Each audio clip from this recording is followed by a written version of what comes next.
Chapter 507. I guess they migrated again after being discovered by the jackals and wolves. After the black rain, food became scarce and many beasts were starving. The rabbit tribe was targeted once before, so it's very likely that they will be targeted again, military counselor analyzed cautiously. In the past, there was plenty of food in the Mystic Land, so the beasts were not very willing to fight the orcs. Now that the disaster of the black rain was over, the starving beasts became extremely ferocious. Sometimes even the eagle tribe had to avoid them. What you said is very likely. Can you find the direction in which they migrated?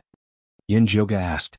They seem to have left for a while, so it's a little difficult to find them. Military counselor paused and then said, and I don't understand why you are so obsessed with the rabbit tribe. If it was because of Gwur's pregnancy, the other eagle tribe's partners were also pregnant. The ox tribe and the horse tribe were also very pitiful, and they were also waiting for their rescue. Compared to the rabbit tribe, the ox tribe and the horse tribe were stronger and more capable. Military counselor did not understand why Yunjoga wanted to go further. Because I don't like to give up halfway. At first, Yunjoga did choose to come here because she thought the rabbit tribe was very cute. But after seeing the scene in front of her, she felt that the rabbit tribe did not migrate because of the threat of the jackals and wolves. There must be other reasons. At this time, Gwur walked out of the cave with the help of Agu, holding a wooden board the size of a nameplate in her hand. She said to Yunjoga, Miss Yun, my tribe did not migrate but encountered a sudden disaster. Look at this board, it's a sign to tell us to run away. Yunjoga took the brown board and found that it was broken and had a bite mark with blood on it, which looked like it was bitten by a rabbit. This is the board that our chief always carries with him. He must have bitten off this wooden board to warn us before he was injured. Gwur held back her tears and pleaded to Yunjoga, Miss Yun, I know my request is very rude, but I beg you to save my tribe. They are very capable and kind people, and they will definitely be of great help to you in the future. Gwur was very nervous when she said this. The only advantage of the rabbit tribe was that they could hear far and run fast, but they were far worse than the eagle tribe and the snake tribe. She wondered if Miss Yun would like them. These grasses were planted by your rabbit tribe? Yunjoga suddenly glanced at the incomparably dense wild grass. It was clearly much more exuberant than other places. Gwur was stunned. She nodded and said, yes, we transplanted fresh weeds from other places and planted them in front of the cave. We also opened up a piece of land at the back to plant carrots for the kids. Yunjoga glanced at the carrot in his hand, and his heart instantly bloomed with joy. These rabbit people were definitely talented at planting. Miss Yun being attacked is just Gwur's guess. I still think they have migrated, so there's no need to waste time looking for them. Military counselor insisted. Even if they have migrated, I will still have to find them. They are very important to me. If you guys are unwilling, then have the Naga race bring them here, Yunjoga said calmly. She was preparing to plant food on a large scale, and these rabbit men were definitely the best choice. However, Yunjoga did not intend to explain these things right now. He wanted to see how obedient the eagle men were. Miss Yun, if you want to find them, even if the rabbit tribe goes to the ends of the earth, I will find them. Military counselor quickly expressed his stance. He had no intention of disobeying Yunjoga. And Yunjoga was quite satisfied with military counselor's attitude. Then let's split into 4 groups and each go in one direction. How about it? Military counselor said, resigned to his fate. The rabbit tribe's tutorial was very fast, and they had always been cunning. It would take a lot of effort to find them. No need. Yunjoga shook his head, then patted the spirit beast bag and released the treasure-seeking scorpion. Master, did you send me here to look for treasures? Oh my god, what is this place? Why is it so smelly? The treasure-seeking scorpion, which had just crawled out of the secret realm, almost fell over due to the stench of death. This is the Forbidden Spirit Land. Can you help me find the owner of this carrot? Yunjoga placed the carrot in front of the treasure-seeking scorpion, completely treating it like a dog. I'll try. The treasure-seeking scorpion hadn't received Yunjoga's summons for a long time, so it didn't dare to relax even if it was a small matter. The treasure-seeking scorpion used its pincers to bite off a small piece of the carrot and chewed it. Then, it drilled into the ground and circled around randomly. When it came out, it said to Yunjoga, I found the smell of the carrot, but they came from the cave. You guys can't go in here. Yunjoga thought about the tunnels in the cave that extended in all directions like marmots. She had thought that those tunnels were used to store food. Could they be used to escape? But those tunnels were so small. How could the rabbit tribe pass through? Yunjoga couldn't help but look at Gwur, who was short but had the height of a normal woman, in surprise. Gua, who felt Yun Jioga's gaze, clenched her teeth and said, Miss Yun, actually, the rabbit tribe can completely transform into the shape of a rabbit. Impossible. Before Yun Jioga could say anything, military counselor couldn't help but say, only the prince of the eagle tribe can completely transform. Agu looked at his partner in a daze. He suddenly remembered the first time they met. He had found a white rabbit. He wanted to catch the rabbit, but it had kicked him away. When he flew back, the little rabbit was gone, and only Guo was lying unconscious on the ground. Guo bit her lips and didn't say anything. Then, her body suddenly emitted an extremely faint golden light. With a bang, Guo disappeared, leaving behind a cute rabbit on the ground. It had white fluffy fur, long ears, red eyes, and a three-petaled mouth. It was the most ordinary rabbit form. Guo. Yun Jioga held the soft rabbit up in surprise. The rabbit nodded and said, Miss Yun, we didn't mean to hide it from you. It's just that Grandmother Chief said that we can't let outsiders know about this ability. Otherwise we will be treated as ordinary rabbits and eaten. Your Grandmother Chief is right. Yun Jioga smiled and opened his spirit eye. He carefully observed Guo, who was in the beast form. He saw that Guo's body was shrouded in an extremely faint golden light. Although there was also a sea of consciousness, it was extremely faint. Compared to Dummy, it was like a drop of water compared to a plate of water. Even so, Yun Jioga was still very excited. As long as he found the rabbit tribe chief and waited for Dummy to wake up, there might be a way to dispel this mysterious power. Chapter 508. Don't worry. I will definitely save your people. You can return to your original form. Yun Jioga stroked Guer's soft white fur and pinched her long ears.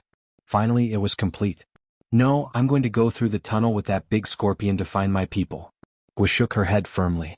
But you're pregnant. It was too dangerous. Miss Yun, if I were still in the form of a rabbit person, it would be hard for me to move while I'm pregnant. However, once I'm in the form of a rabbit, I feel like I have infinite power. You can see if you don't believe me. Guo suddenly jumped and landed on the ground. Then she turned into a white shadow and traveled through the rabbit person's cave. 3 seconds later, there were a lot of things in front of Yun Jioga. There were wood chips, stones, arrowheads, and a small blood-stained hide dress. Guo found them in the most secluded place in the cave. This is Xiaoxia's favorite hide dress. Guo pressed the hide with her front paw. With tears in her red eyes, she said, if they really planned to migrate, they would have taken these with them. It's okay. We're going to save your people now. Military counselor, go into the first level of alert. If you find any strange orcs nearby, catch them and bring them to me immediately. Yun Jioga looked serious. The golden light on Guo was as rare as dummies. Those who attacked them must have done it for this mysterious power. Yes, military counselor answered without hesitation. The other eagle people didn't have any objections. Treasure hunting scorpion, take this rabbit into the tunnel and find the direction in which the rabbit person left. Be careful. Show your head every mile. Can you do that? Yun Jioga asked seriously. Of course. My big pincers are not for show. Treasure hunting scorpion waved its strong pincers. When it was just a small scorpion, it didn't have earth's spiritual power, so it had to dig holes with its big pincers. It was no slower than marmots. You have to be careful. If you find anything wrong, ask treasure hunting scorpion to bring you out immediately. Safety first, understand? Yun Jioga reminded Guo. Although Guo was stronger than usual in her rabbit person form, she was pregnant after all. It would be troublesome if something went wrong. Don't worry, Miss Yun. I'll be careful. Guo nodded. In fact, she didn't tell Yun Jioga one thing. After she was pregnant, she found her rabbit person form was stronger than before, as if there was a source of power in her belly. Although Yun Jioga was a good person, she didn't dare to tell him. She was afraid that her child would be hurt. Counselor, find an eagle man with the sharpest eyes to keep a close eye on the ground and monitor the movements of the treasure-seeking scorpion, Yun Jioga said to the counselor. Gray's eyes are the sharpest. Let him observe. The military advisor recommended Aqua's father, the cold-looking eagleman Gray with a scar on his face. Ahui did not speak, it maintained its usual cold attitude, but it was very glad that this scorpion was fat and big enough, and its color was also very dazzling. Otherwise, no matter how sharp its eyes were, it would not be able to do anything.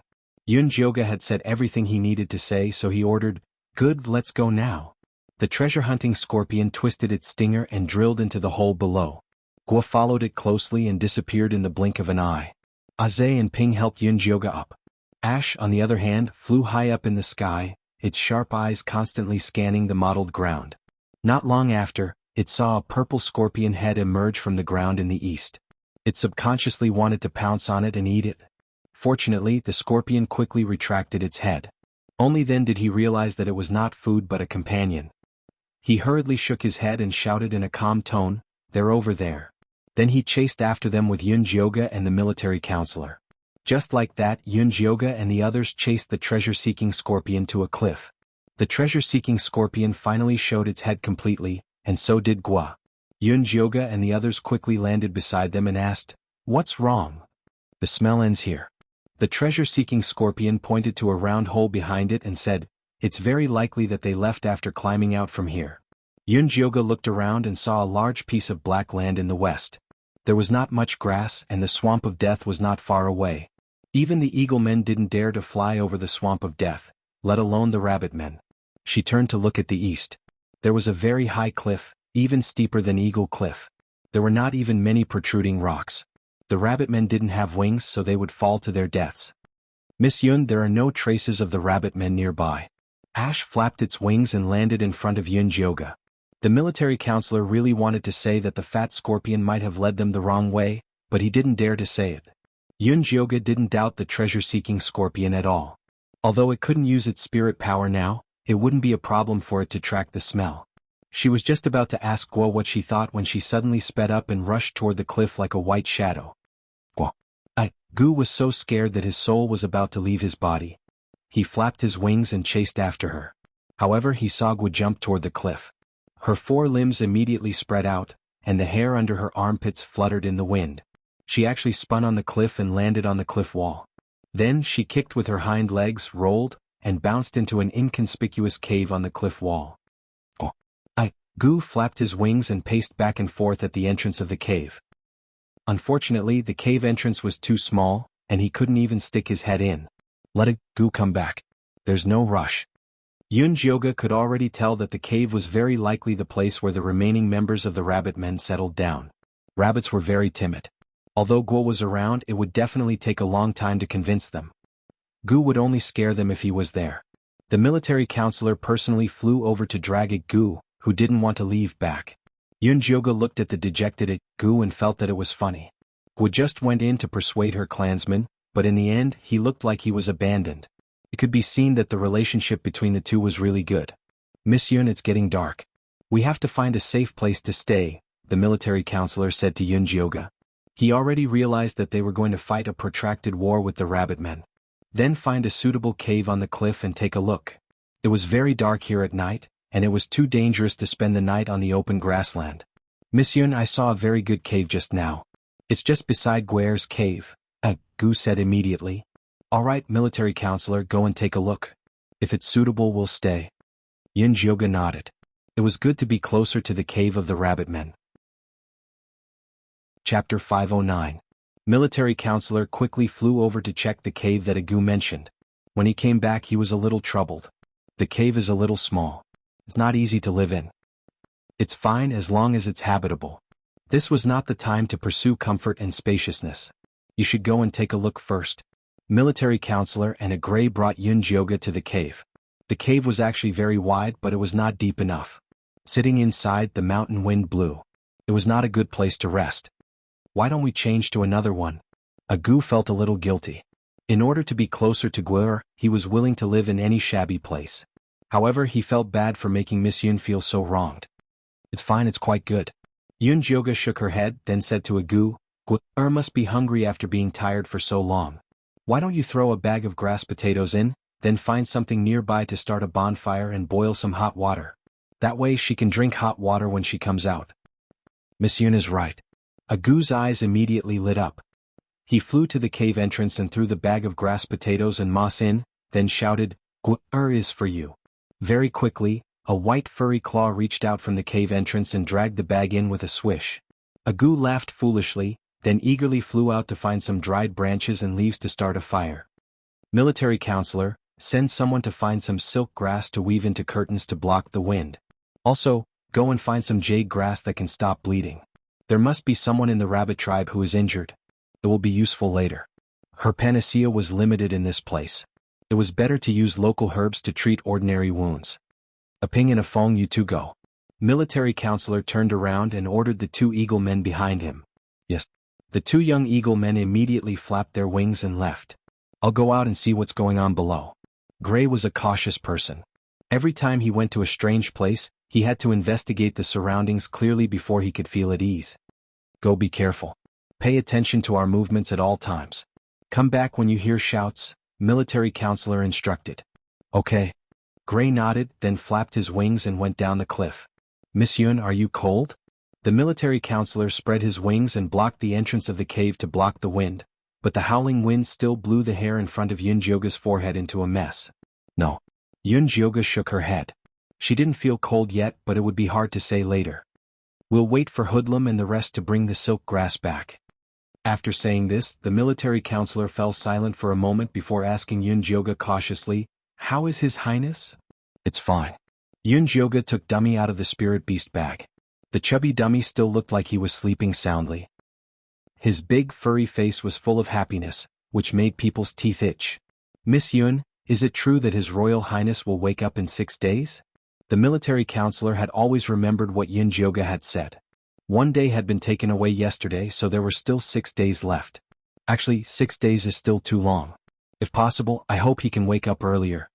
She had a bad feeling about the rabbit tribe being hunted down today. If these pursuers were also sent by Nangong Yu, then she had definitely entered this Arcana land for that mysterious power. She had only just discovered that others had already begun to plunder.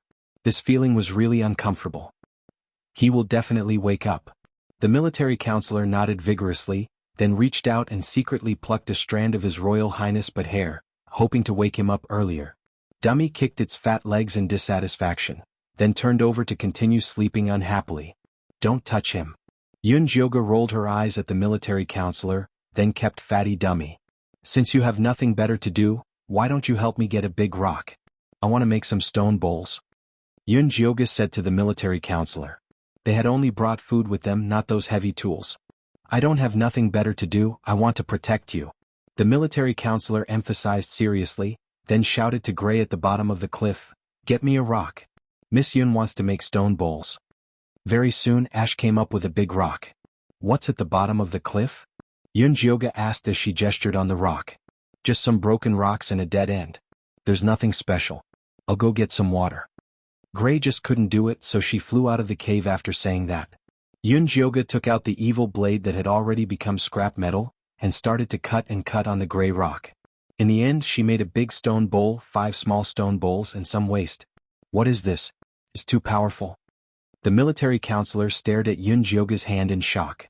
Such a hard rock was even more fragile than dirt under her hand. "This is called a blade." Yun Jyoga showed the evil blade.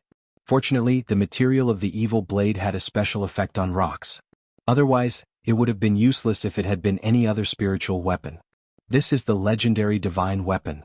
The military counselor looked at the rusty evil blade with a face full of admiration. "You're thinking too much. This can only be used to cut rocks. By the way, what kind of weapons do the Eagle clan usually use?" Yun Jyoga asked again. Nangong Yu hadn't come looking for them yet. When she showed her power, there would definitely be a battle. As a fighting clan, the Eagle clan would definitely be on the battlefield. "We usually use spears to kill our enemies when we dive down," the military counselor said proudly. The Eagle clan was very powerful when they dived down. Even the big brown bear in the mystic realm could be killed. "I thought you guys knew how to use crossbows." Yun Jyoga was a little surprised. The Eagle clan could fly and were natural archers. As long as they flew far away to fight monsters who could get close to them. "We don't know how to make crossbows." The military counselor shook his head. "You guys have been fighting with the Naga for so long. Haven't you snatched a few back to try?" Yun Jyoga asked. "We did, but the Naga's crossbows are all specially made. They can only fly from the bottom up. We can't shoot from the bottom down." The military counselor had a look of pity. It wasn't easy for him to snatch a crossbow, but it was useless. They actually have crossbows like that. Yun Jyoga hadn't paid attention to the Naga's crossbows before. He thought they were just ordinary goods. The oracle said that they have customized many weapons for all the major clans. She also said that as long as the Eagle clan defected to them, we would be able to get the most suitable weapons for us. Even if we wanted to dominate the mystic realm, it wouldn't be a problem. When the military counselor spoke, There was a hint of yearning in his voice. However, it quickly turned into hatred. As a warrior, he naturally hoped to get a powerful weapon that suited him. However, whenever he thought about how the oracle had made these things to make the beastmen kill each other, he felt extreme hatred. Chapter 5:10. It's fine. I'll get Yi Zi to make a set of weapons for you when we get back. I guarantee it'll be 10,000 times more powerful than the fake oracles. Yun Jioge wasn't bragging. From the moment Zishang said he wanted to build a city, she knew he was going to do something big. Weapons were definitely the most important. This was the difference between Yun Jioge and Zishang. She was more concerned about the health of the orcs and wanted to do something good for this mystic realm. Zishang, on the other hand, was thinking about how to use the orcs to quickly achieve his goal. Fortunately, their thoughts weren't in conflict. They could even complement each other. Lord Yi Zi even knows how to make weapons? That's really amazing. The military advisor's face immediately lit up. His admiration for Yi Zi was rising again. There's nothing he doesn't know. When Yun Jioge said this, she was proud as if she was the amazing person. She chatted with military counselor for a while and realized the light was dimming. The sky was getting darker. Night was coming. Why aren't Ah Fei and Ah Ping back yet? Yun Jioge looked outside worriedly. I'll go take a look. Military counselor flew out of the cave and quickly returned with Ah Fei and Ah Ping. The two of them carried bundles of silk grass. However, there were pitifully few jade grass hanging on them. It's very empty here. We flew for a long time before we found this much, Ah Fei said guiltily. It's fine. This is enough. Yun Jioge took the jade grass and put it aside. Quickly weave a curtain to block the wind. Military counselor picked up the silk grass and quickly weaved it. Ah Ping and Ah Fei sat beside him and quickly weaved. Soon, Ah Hui and Ah Gu returned. Ah Gu carried a huge bundle of dried branches on his back. Ah Hui slowly filled a bag of clean water with a beast skin bag. Yun Jioge took the bag and poured half of the water into the stone bowl. With Ah Gu and Ah Hui's help, the curtain was quickly weaved. It was as dense as 2 green door panels. Military counselor even made a few holes on the curtain for easy observation and ventilation. Then he flew out of the cave and nailed it. The wind was indeed much weaker. The military counselor lifted the curtain and returned to the cave.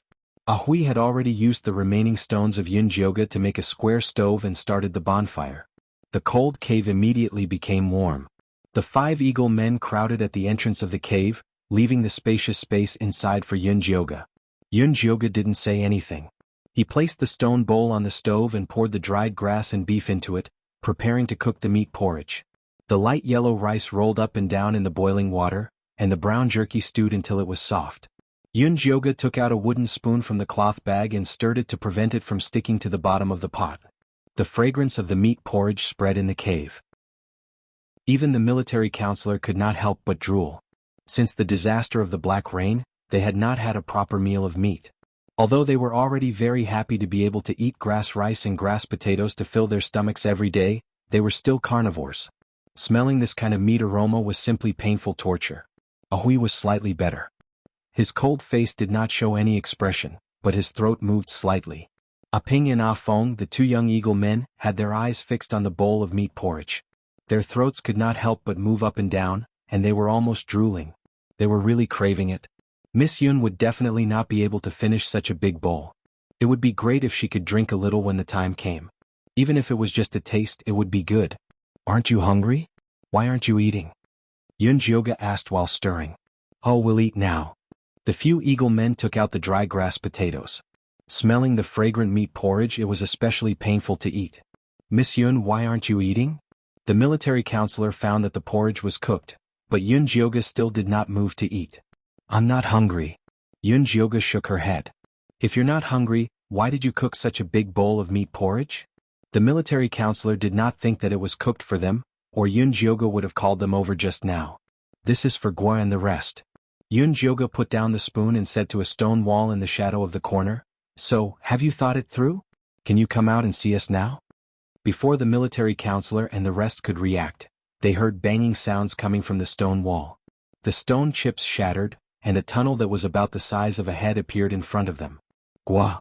Ah Gu immediately shouted excitedly. Ah Gu! A small white rabbit came out of the tunnel. It was Gua in her beast form. Ah Gu was about to go over, but the military counselor stopped him. Don't go over.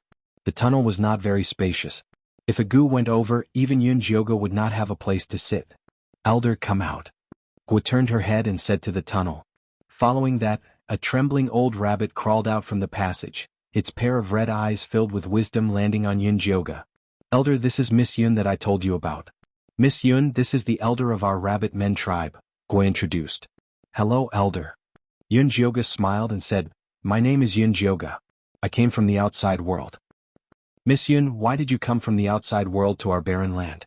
The rabbit elder's voice was different from Elder Bai's. Elder Bai thought about how to lead the Eagle Men tribe to survive every day. His voice always sounded urgent. However, this rabbit elder's voice was very steady. It made people feel that he was an intelligent rabbit. I came here to look for someone, Yunjioga said seriously. Who is it? The rabbit elder asked. Now is not the time to tell you. I will ask for your help when the time is right. Yunjioga smiled faintly. He did not take the rabbit elder's aggressiveness to heart. Miss Yun, since you are with the Eagle Men, you should know why their prince can transform into a complete beast form. What do you think? The rabbit elder changed the topic. Yunjioga thought for a moment and said directly, the Eagle Prince can transform into a beast form and can even shoot fireballs from his mouth. That is because there is a ball of golden light in his head. The rabbit men tribe also has golden light, but it is much less than his. Most of it is distributed in the body and bones. That is why your beast forms are stronger. You are the most honest person I have ever met, the rabbit elder said emotionally. The rabbit elder sighed. It didn't expect Yunjioga to reveal the truth without any conditions. This is your beast men tribe's business. You have the right to know. Yunjioga thought so. Thank you. The rabbit elder's attitude was clearly much better.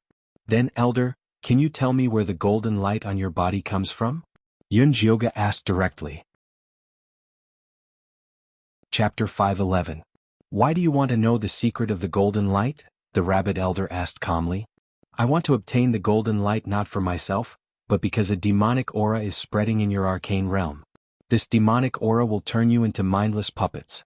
Only the golden light can save you. Yunjioga told the rabbit elder about the demonic aura and the gaga grass on the orc cubs as well as the naga auntie. Finally he said, if you don't believe me you can ask Gua as well as the eagle men and the nagas. Elder, Miss Yun is telling the truth. Miss Yun cured all the kids of the eagle man tribe. I saw it with my own eyes, Gua said hurriedly. You're really a kind person, the rabbit elder praised casually. The rabbit elder praised casually before sighing and saying, but we don't know where the golden light on our bodies comes from. In fact, I only just found out about this from you. Our tribe has been living in the depths of the grassland. Our ancestors told us to keep this a secret. We can't let outsiders know that we can completely transform into beasts. Then have you compared the difference between you and other rabbit men? Yunjioga asked again. Yes, but we're actually no different from ordinary rabbit men. The food we eat and the environment we live in are the same. We also marry rabbit men from other tribes. The offspring we give birth to can also transform, but they'll be much weaker. We can only transform when it's a matter of life and death, the rabbit elder said. At this point, the rabbit elder's eyes immediately became a little wet. He said, this time our tribe encountered a great disaster. All the strong tribesmen were captured. Only the old, the weak, the women, and the children escaped through the tunnel. Who captured you? Yunjioga asked solemnly. It was the jackal orcs. At first, they chased ordinary jackals to test us. After we killed those jackals, they didn't do anything. I didn't expect them to be so shameless as to poison the plants we eat. The poison is very strange. The poison tribesmen can't transform, so they can only desperately cover our escape. Resentment flashed in the rabbit elder's red eyes. Because of their ability to transform, they didn't suffer too much damage during the Black Rain disaster. This time, however, most of them were captured because of the jackal orcs. You beastmen shouldn't have the ability to poison plants. Yunjioga was sure that it was Nangong Yu's doing. You mean the oracle is the one who commanded it? The military counselor immediately understood. That's very likely. How much do you know about the Knoll tribe? Do you know if they have joined the oracle's camp? Where is their current base? Yunjioga asked. I've never heard of the Knoll tribe joining the oracle's camp. They have always been migrating with their prey. They don't have a fixed settlement. The military counselor shook his head. We, the rabbit folk, have always lived in the depths of the grasslands and have never dealt with the gnolls before. However, the panther race brat had previously brought the oracle's summons, asking us to join the oracle's tribe. Then he would give us weapons to protect ourselves, but we rejected him? The rabbit elder was a little regretful. If they had known that the tribe would encounter such a calamity, they would have agreed to join the oracle's camp. At the very least, they would have gotten their hands on the weapons first. Elder, don't worry. If the oracle ordered the gnolls to do this, then your people should be fine. Nangong, you only wanted the golden light, not the rabbit meat. Lady Yun, please save our clansmen, Gua said excitedly at the side.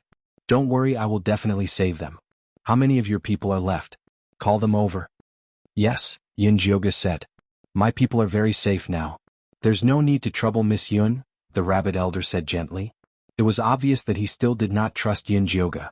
Elder, I'm willing to save you because I treat you as my people. If you don't trust me, there's no need for me to risk my life for you. Yun Jioga really did not have the time to appease the timid and paranoid rabbit folk. The rabbit elder was still a little hesitant. Although Yun Jioga seemed like a good person, he did not dare to take the risk if he was not of the same race. Yun Jioga did not speak. He directly used his divine power and tapped the stone wall. The stone wall silently disappeared, revealing a group of furry rabbits behind it. The rabbits were jumping around in panic as if they were scared out of their wits. Everyone, don't panic. Miss Yun means us no harm, Gua shouted desperately, but it was to no avail.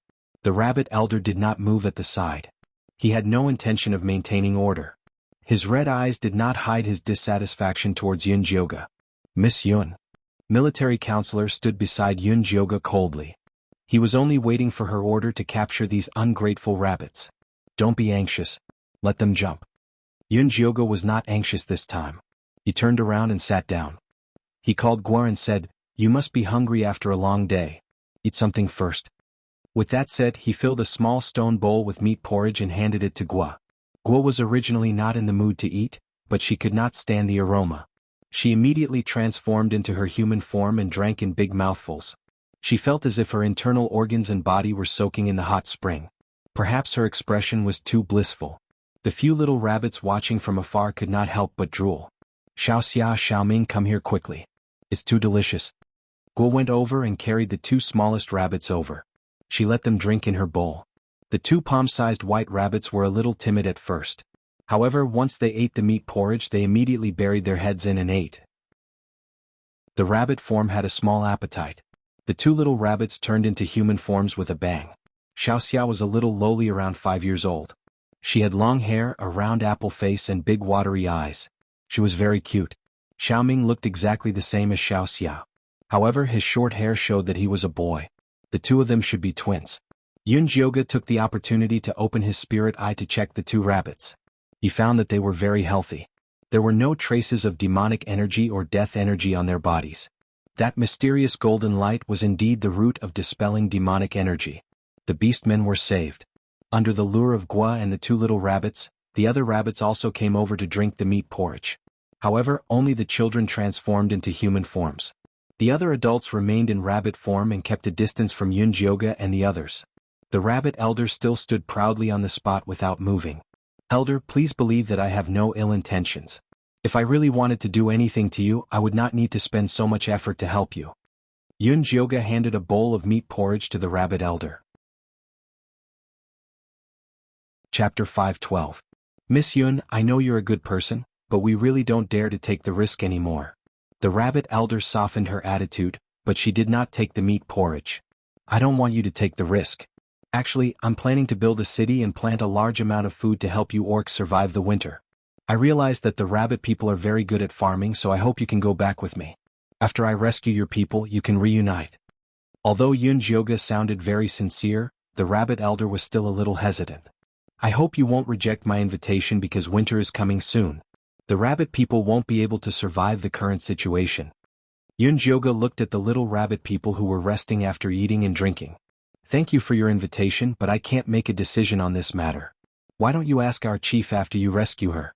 The rabbit elder said slyly. Sure. I saw some injured rabbits. Go and treat them. Yun Jioga did not take the opportunity to make a good impression on the injured rabbit people. Instead, she handed the great jade grass to the rabbit elder. Thank you for the herb. The rabbit elder nodded gratefully. Regardless of whether Yun Jioga was a good person or a bad person, at least he was helping them now. You're welcome. Yun Jioga returned to the campfire, added some water to the stone bowl, and continued to cook more meat porridge so that the rabbit people could eat their fill. The next morning, Yunjioga did not leave with the rabbit people immediately. Instead, she let them stay in the cave. She even asked Gray and the others to bring a large number of dry branches. Aguingwa stayed with them. Hui, you and Ah Fei will look for the place where the gnolls live later. Counselor, Ah Ping and I will go back to the tribe to discuss with Elder Bai about rescuing the rabbit people, Yunjioga said in front of all the rabbit people. Yes, the eagle men answered at the same time and left the cliff with Yunjioga. Miss Yun, why don't you bring the rabbit people back? Counselor asked in confusion. Bring them to where? Eagle Cliff? Yunjioga glanced at the military counselor and continued, those rabbits are so scared now. They definitely won't be willing to go with us. Secondly, if we bring them around, won't our rabbit forms be exposed? Before we find out the secret of the golden light, we must keep the matter of the rabbit tribe a secret. Do you understand? Don't worry, Miss Yun. We know what's important. The military counselor hurriedly promised, and the other eagle men also agreed. This matter concerns the beastmen race. I hope that you will keep your word, Yunjioga said. Then can I tell Elder Bai? Military counselor could not help but ask. I'll talk to him personally. After Yunjioga finished speaking, he turned to look at Ash and Ah Fei. After you find the gnolls' encampment, just wait for me at the rabbit tribe's lair. Yunjioga did this because she did not want to tire them out. Also, if they could not find the lair of the gnolls, she and Zishang could figure it out themselves. Then let's head over now. Ash and Hoodlum turned and flew toward the rabbit tribe's lair. When Yunjioga returned to Eagle Cliff, she saw a few eagle men diligently sprinkling water on the cliff. There were also many eagle men flying around carrying soil, preparing to plant moss in their lair. Seeing Yunjioga return, all the eagle men stopped what they were doing and automatically saluted her.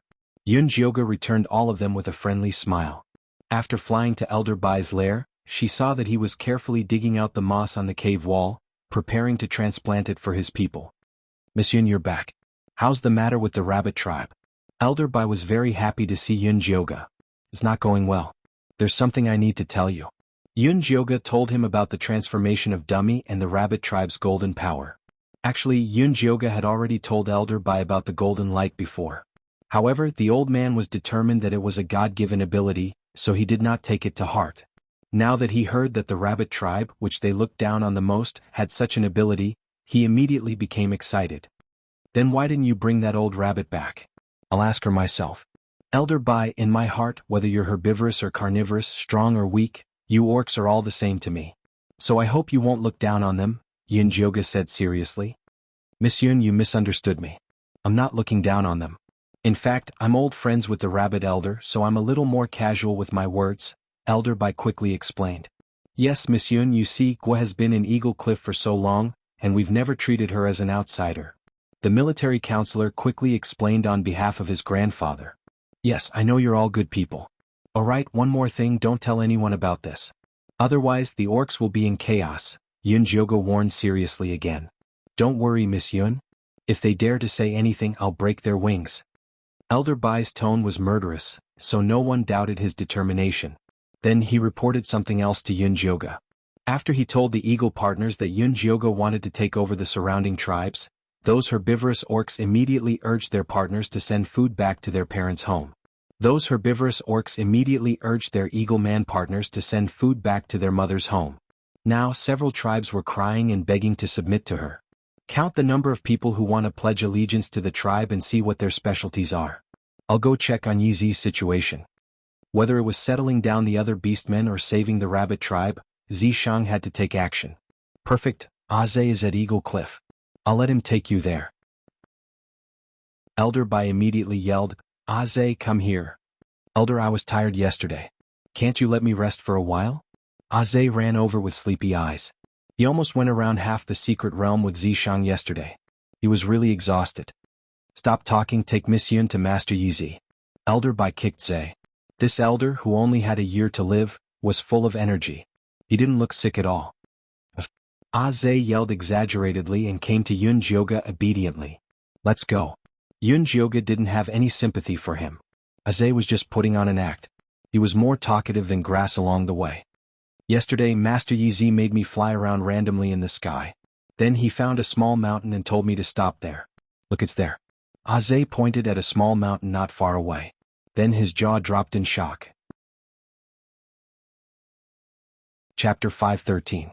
A circle of tall and thick gray walls rose abruptly around the mountain, looking indestructible. Outside the wall was a deep ditch. Although water hadn't been released yet, it was still very shocking. God, there was nothing when I left last night. Aze couldn't close his mouth at all. Are you sure you didn't see wrong? The military advisor also found it hard to believe. I don't think I saw wrong. Aze kept rubbing his eyes, suspecting that there was something wrong with his eyes. Stop rubbing, the wall is real. Let's go over and see. Yun Jioga wasn't surprised. Yin Shirley could use magic after all. Building a few city walls wasn't a problem for him. Zishang had long noticed them coming over and was standing on the city wall. He had a smile on his handsome face as he stared intently at Yin Jioga. The strong wind blew, causing his black hair and the hem of his clothes to dance, but it was unable to shake his figure. Yin Jioga landed next to Zishang and was grabbed by his hand. How was it? Did it surprise you? Zishang asked with a smile. It's all right. Yun Jioga looked around and saw a high wall separating the mountain and the flat land behind it.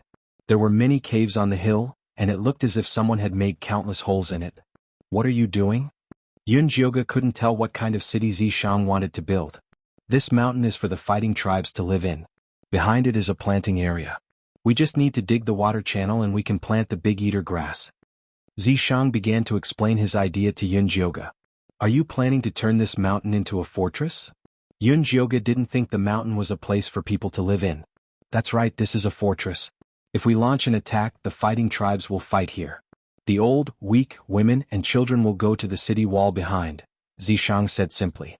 Are you thinking of this battle too intensely? Yun Jioga looked at the things that looked like cannons on the mountain and felt his scalp tingle. This was exactly what a war looked like. It's better to be prepared, Zishang answered. He didn't tell Yun Jioga about his bad feeling. By the way, where's Yin Shirley? Yun Jioga looked around and didn't see the walking corpse sovereign. He's still working in the back. I'll take you to him. Zishang brought Yun Jioga to the area at the back. From afar they saw two figures, one big and one small, building a wall. Streams of Yin energy spread out from their palms and turned into walls. Huh. Why did he even release his wife and child? Yin Jioga was surprised. Yin Shirley's heart ached for his wife and children. How could he bear to let them work? It's probably because there are more people, Zishang said calmly. Miss Yun, you're finally here. When Yin Shirley saw Yun Jioga, it was as though he had seen a relative. He had been mercilessly oppressed by Zishang for the past few days to the point that he was about to cry. Amazing. Bringing you here was indeed the right decision. Yun Jioga gave Yin Shirley a thumbs up. Yin Shirley was filled with resentment, but he couldn't say anything. I'll go out with Jioga later. I'll leave this place to you. Zishang patted Yin Shirley's shoulder. Where are you going? Yin Shirley was surprised. A date. Zishang said seriously, as long as you have your wife by your side, can't I go out with my wife? All right. You guys go. Yin Shirley turned around helplessly and continued to work with a soaring resentment. Yun Jioga didn't know if it was an illusion, but she felt that the yin-yang qi in Yin Shirley's body was even stronger. He was working faster. Let's go out and talk. After Zishang brought Yun Jioga out of the back area, he said, Yin Shirley has been transferring his natal yin-yang qi to his wife and child all these years. He has accumulated a lot of yin-yang qi. It won't be a problem for him to build a city. No wonder. But it's not good for you to oppress him like this. After all, we're all friends. Yun Jioga knew that Yin Shirley had given his natal yin-yang qi to his wife and child in the hopes that they would become zombies one day. I'm naturally giving him benefits when I ask him to work. You don't have to worry about this, Zishang said. What benefits can you give him? Yun Jioga looked at Zishang suspiciously. This fellow was poor. Could he be trying to trick Yin Shirley with nothing? Are you looking down on me? Zishang glanced at Yun Jioga and said, what I'm giving him is what he wants the most. Can you help his wife and child become zombies? Yun Jioga was shocked. He hadn't heard that Zishang had such a skill. No. Then where did you get the confidence that Yin Shirley would be satisfied? I can't, but Fan Yin can. That fellow owes me a favor. Zishang raised his eyebrows and was full of pride. Tieske, you're offering Buddha with borrowed flowers. Yun Jioga looked down on him mercilessly. You came to me just to bicker? Zishang ruffled Yun Jioga's hair. I'm not here on a date. Yun Jioga first mocked Zishang before telling him about the rabbit tribe. Then you're here to ask me to deal with the Lupish tribe? Zishang asked even though he already knew the answer. Of course. I don't trust anyone but you. Yun Jioge flattered Zishang, which was very rare. You're such a sweet talker. Let's go now. Zishang dragged Yun Jioge to the small mountain and saw Lu Zhe still flying around with advisor Junzi. Come down, Zishang yelled. The two eagle men quickly flew down. Master Yizi, you're too amazing. Aze looked at Zishang with admiration. The eagle cliff they lived in was built after countless generations of effort. Zishang made it like this in one morning. The eagleman's ancestors wanted to jump out and worship him if they knew. Stop sucking up. Take us to the rabbit tribe's nest, Zishang said. Yes. Aze and advisor Jun. They brought Yun Jioge to the rabbit's nest. There was nothing unusual about the small hill that was covered in weeds. After Zishang landed, he and Yun Jioge searched the area carefully again. Finally, they found the mark left by Ash in the corner. They found clues about the Lupish tribe. It's in the east, advisor Jun. Then let's go find them now. Aze rubbed his palms together. He wanted nothing more than to kill all the Lupish tribe. Just as Zishang was about to nod in agreement, a figure suddenly appeared in the sky, flying crookedly. Yes, Ash. Oh my god, Ah Fei is injured. Advisor Jun. They immediately flapped their wings and flew toward Ash. Miss Yun, hurry up and take a look at Ah Fei, Aze shouted anxiously while carrying Ah Fei. Half of Ah Fei's wings were covered in blood. His face was sallow. He had already fainted. Chapter 5:14. Put him on the ground. Yun Jioge quickly told Aze to lay Ah Fei down. Then he took out the lightning fire needle to stop the bleeding and examined him carefully. What's wrong? Zishang asked. We found the base of the knolls. We wanted to sneak in to check out the situation, but we didn't expect them to have the Naga's repeating crossbow. When we ran out, Hoodlum was injured by them. Ash blamed himself. If he had been more alert, Hoodlum would not have been injured. It's fine. There's no poison in the arrow. Just go back and rest. Yun Jioge was relieved after examining Ah Fei. Aze, take Ah Fei back. Aze and strategist, take us to the Knoll's camp, Zishang said. Aze didn't want to do this, but he didn't dare disobey Zishang's orders. He could only carry Ah Fei away. Aze, how are you? Do you want to rest before going? Yun Jioge saw that Aze didn't look too well. I'm not tired, but the Knolls just discovered us. If we go now, they'll be on their guard. Aze frowned. Don't worry about that. Send us somewhere nearby and we'll find a way in, Zishang said. Okay, we'll send you there. Aze and strategist took Yun Jioge and Zishang east. The ground was scorched black along the way. The stench of death was very strong. It was a barren land. There were no orcs living here anymore. Why were the Knolls still living here? Weren't they afraid of the stench of death? Even if they weren't, where would they find food? Yun Jioge thought it was strange, but he couldn't ask Zishang while flying.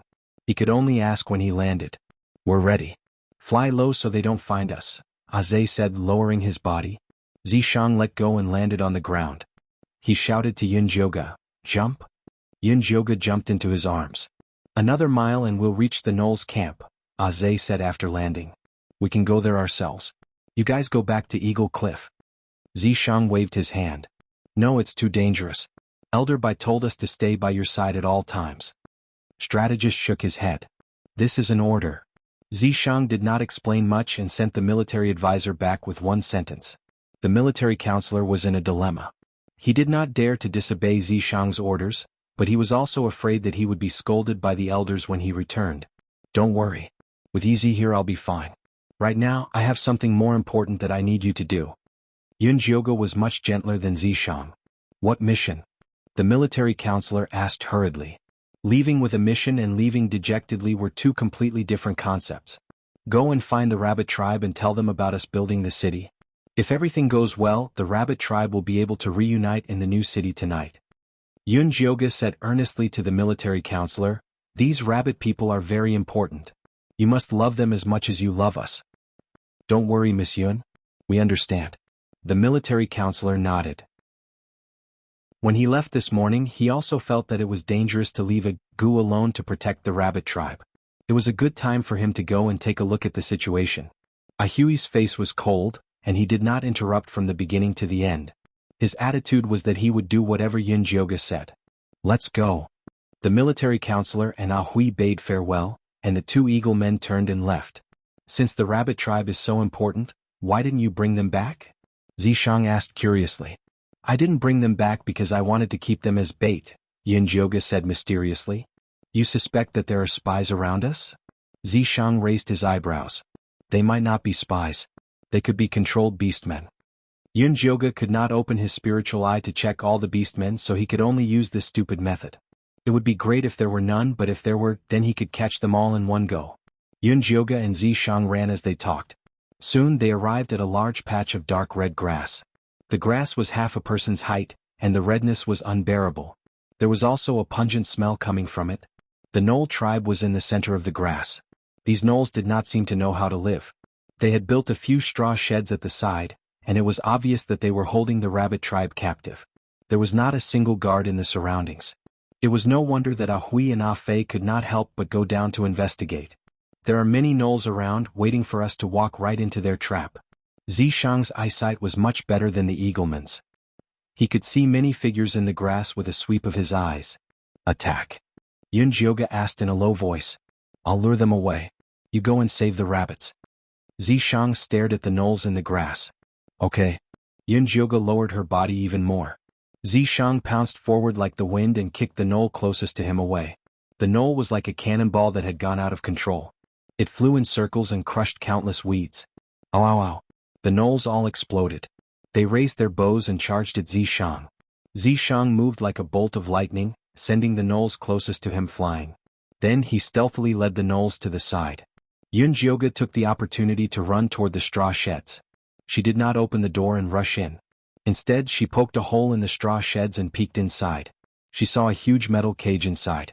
The unconscious rabbit men were stuffed tightly inside the cage. Some of the rabbit men were even squeezed so tightly that their hands and feet were exposed outside the cage. Fortunately, they were placed vertically. If they were casually stacked, many of the rabbit men would have suffocated to death. Yunjioga looked around. She did not find any danger in the straw sheds, so she quietly opened the door and slipped out. She was about to open the cage to release the rabbit men when she felt a dangerous aura behind her. She instinctively leaned forward. A crossbow arrow flew past her scalp, creating a huge hole in the straw sheds. Yunjioga turned around and saw a tall Knoll standing in front of her with a crossbow. This Knoll had yellowish-brown hair, slender eyes, a black nose, and his muscles were as strong as stone. At this moment, its eyes were gray and its movements were slow. It was obvious that it was being controlled. Yunjioga opened her spiritual eye and saw that the Knoll's head and neck had been taken over by the gray light. It was even worse than Aunt Gaga of the Naga tribe. What did Nangongyu do to this Knoll? Why was it so serious? Questions surfaced in Yunjioga's mind. Unfortunately, she did not have time to think. The Knoll had already thrown away the crossbow and pounced toward her. It was as fast as a spring, and its sharp claws appeared in front of her in an instant. Chapter 5:15. Seeing that the Knoll leader's claws were unavoidable, Yunjioga could only use his divine power to tie him up with his moon spirit threads. Unexpectedly, the Knoll leader struggled wildly and knocked the entire straw shed away. Weeds flew everywhere in the collapsed straw shed, and most of them fell onto the iron cage. The Knolls who were fighting Zishang heard the commotion and all turned to run toward the straw shed. Rows of crossbow bolts flew toward her, and many of them stabbed into the iron cage. Many rabbit men were injured in an instant. The injured rabbit men immediately woke up and roared in a frenzy, "Let us out!" The entire iron cage kept shaking and more rabbit men were injured. "Calm down." Yunjioga shouted at the rabbit men as he tried to control the Knoll leader. If the rabbit men were released in this crazy state, they would only die faster. "Get out of the way." Zishang's black snake tail knocked out all the Knolls. Then he twisted his body and slithered to Yunjioga's side, breaking the tall Knoll's limbs. The tall Knoll fell to the ground, but even though his limbs were broken, he still crawled toward Yunjioga without fear of death. A cold light flashed in Zishang's eyes. He was about to twist his head off, but Yunjioga stopped him. "He's completely controlled by the demonic chi. He can't do anything. Killing him is useless." Yunjioga took out a thunderfire needle and stabbed it at the Knoll's temple. Only then did he stop struggling. Zishang used the straw rope to tie up all the Knolls. Yunjioga checked them one by one and found that their heads had all turned gray, and the gray was spreading downward. Can these beastmen be saved? Zishang could also see that these Knolls were more troublesome than before. "It's difficult. Their heads are completely occupied by the demonic chi. Yunjioga shook his head. After the sea of consciousness was completely eroded, even if the demonic chi was expelled, only an empty shell would be left. These are the Knoll's crossbow bolts. See if there's anything wrong with them. Zishang handed the crossbow bolts to Yunjioga. Yunjioga looked carefully. The structure of the crossbow bolts was very similar to the Nagas, except for the arrows. The arrowheads of the Naga tribe were coated with poison, while the arrowheads of the Knoll tribe were gray and ordinary. Just as Yunjioga was about to study the arrowhead, he heard the hysterical shouts of the rabbit people behind him. "Let me out, let me out." Yunjioga turned around helplessly and said to the rabbit men who had bent the iron cages, "I can let you out, but you have to calm down first." "Who are you?" A voice that had experienced the vicissitudes of life yet did not lose its calm was heard. Yunjioga looked over and saw a Lolita-like little rabbit in the middle of the iron cage. Her red eyes were filled with vicissitudes of life, and she was staring at her.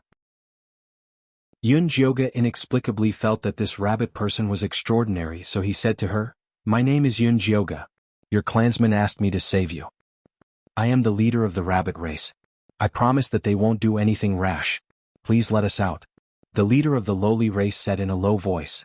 She was strangely convincing. "Are you the clan leader?" Yunjioga remembered that Gu-er had been calling the clan leader grandma before. "You can't tell, right?" The leader of the lowly race laughed but did not explain anything. It seemed like this was a special disguise technique of the rabbit race. "Indeed, I can't tell. I will let you out now. I hope you won't run around." Yunjioga opened the iron cage. The rabbit people did not run around crazily. The conscious rabbit people who walked out pulled out the arrows from their bodies and threw them on the ground. Then they began to take care of their unconscious clansmen. Yunjioga wanted to help the rabbit people examine them. However, the rabbit people looked at her with wary eyes. Clearly they had not let down their guard. "I am a spirit doctor. Only I can cure your poison," Yunjioga said to the leader of the rabbit people. "Then please help me take a look." The leader of the rabbit people trusted Yunjioga. Clan leader. The other rabbit people were unwilling. The leader of the rabbit people waved her hand and took the initiative to walk towards brother Yunjio. Yunjioga reached out to take the pulse of the leader and found that their meridians had been sealed by a special poison. However, this poison was very light. It could be dispelled without using divine power. "Clan leader, I will be inserting needles into your body to force the poison out. I hope you won't be nervous." Yunjioga took out the lightning fire and said to the leader of the rabbit people, "No, who knows if your needles are poisonous?" Before the leader of the rabbit people could say anything, a male rabbit people suddenly jumped out to stop her. This male rabbit people was very tall and handsome. Other than his white hair and red eyes, he was no different from a human. "Demeng, don't be rude. Step down." Although the leader of the rabbit people looked like a lowly, she was very dignified. She stopped Demeng's rude actions with a glance. Unwillingly, Demeng retreated. "Miss Yun, can the poison be cured immediately after the acupuncture?" The leader of the rabbit people asked cautiously. "If it goes smoothly, it will be cured immediately." Yunjioga nodded. This poison was not difficult to cure. "Then I will leave it to you. Do you need me to lie down?" The leader of the rabbit people asked cooperatively. "There's no need. Just sit down." Yunjioga walked behind the leader of the rabbit people and used his hand to press on a few of her acupuncture points. He said carefully, "This poison has blocked the acupuncture points of 3 of your meridians. That's why you can't use your power to transform. Later, I will use needles to force the poisonous blood out. It might be a little painful, but bear with it." Seeing the leader of the rabbit people nod, Yunjioga picked up the lightning fire needle and inserted it into the acupuncture points. Droplets of black poisonous blood quickly emerged from the wound. As the process of detoxification progressed, the leader of the rabbit people slowly aged. Her hair turned white and wrinkles slowly grew on her face. When the other rabbit people saw the transformation of the leader, they did not stop her. It seemed like this was the true face of the leader of the rabbit people. "It's done." Yunjioga put away the needles. The leader of the rabbit people could clearly feel the return of her power. She asked Yunjioga earnestly, "Miss Yun, this method is very useful. Can you teach us? We can use things to exchange for it." "Although this method is effective, I do not recommend that you use it yourself. If you don't control your strength well, it can easily cause huge damage. If it's light, your meridians will be damaged. If it's serious, you will be paralyzed and have a stroke," Yunjioga said solemnly. "I just hope that I can save the lives of my clansmen at the critical moment." If it wasn't for Yunjioga, they would have been doomed. The leader of the rabbit people didn't wish for the fate of her clansmen to be in the hands of others. Later, I will help your clansmen insert the needles one by one. How much you can learn will depend on your own abilities. Yun Jioga didn't plan on bartering for it to prevent future trouble. Thank you. The leader of the rabbit people immediately arranged for her clansmen to sit in rows. Yun Jioga moved the needles rapidly and began helping the rabbit people detoxify. Chapter 5:16. The rabbit people watched Yun Jioga as she inserted the needles and discussed in low voices. Do you understand? I think I did, but she was too fast. Don't we still have needles on us? Let's go back and apply some rouge flower before we study it. She had some smarts. Yun Jioga smiled slightly. She didn't hate smart people. Miss Yun, these gnolls aren't good people. I suggest you don't keep them. The rabbit leader saw the gnolls tied up like candied hawthorns. Her usually calm eyes couldn't help but show hatred. These gnolls violated the ancestral decree not to kill each other and attacked us rabbit people. They deserve to die. Demeng roared angrily. The other rabbit people also started to riot. Everyone calm down. Yun Jioga stopped the rabbit people and said, they're just controlled by the demonic chi. They might not really want to attack you. Controlled by the demonic chi? What do you mean? The rabbit leader asked with a frown. Yun Jioga remembered that the leader didn't know about the demonic chi, so she explained it briefly. Are the people who brought in the demonic chi related to the Black Rain disaster? The rabbit leader asked in a low voice. I'm not sure. Yun Jioga shook her head and said, we'll talk about this later. I'll take you to Gua and the others first, but I can only take you with me when you turn into rabbits. The space in the spirit beast bag was limited. She couldn't carry such a large group of humanoid rabbits. Sure. The rabbit leader now trusted Yun Jioga a little. She didn't hesitate to let her people turn into rabbits. The bag is too stuffy. I'll put you in this spirit beast bag. There's spirit chi inside that can help you recover faster. Yun Jioga used dummy to show them her spirit beast bag. The rabbit people were amazed. After trying it, they were all very satisfied with the spirit beast bag. Yun Jioga finally dealt with the group of rabbits. She was about to argue with Zishang when she saw him standing at a small dirt mound in the distance. Look what I found. Yun Jioga walked over to take a look and found that there was a big hole inside. There were thousands of black stones inside. What is this? Yun Jioga picked it up and weighed it. It was very heavy. It wasn't an ordinary stone. It looked like iron ore. This is a common iron oregon. Once it's refined, it can be used as a weapon. Zishang had been wondering where he could get some ores to refine into a weapon. Now the problem was solved. No wonder the gnolls would stay in this godforsaken place. They're here for these ores. Needless to say, Nangong, you must have asked them to collect them. This trip was not in vain. Hurry up and put them away. Zishang said with satisfaction. Yun Jioga bluntly put away all the vanadium ores. Let's go to the cliff. Yun Jioga stored the gnolls that had been controlled by the demonic chi at the bottom of the spirit beast pouch, then started running with Zishang. Although she could not use her spiritual power, the spell of 10,000 beasts had laid a solid foundation for her body, and her running speed was not inferior to that of a wild horse. After running for about an hour, Yun Jioga and the others arrived at the cliff. They saw that the grass curtain hanging over the cave had disappeared, and the things inside were in a mess. It was obvious that someone had ransacked it.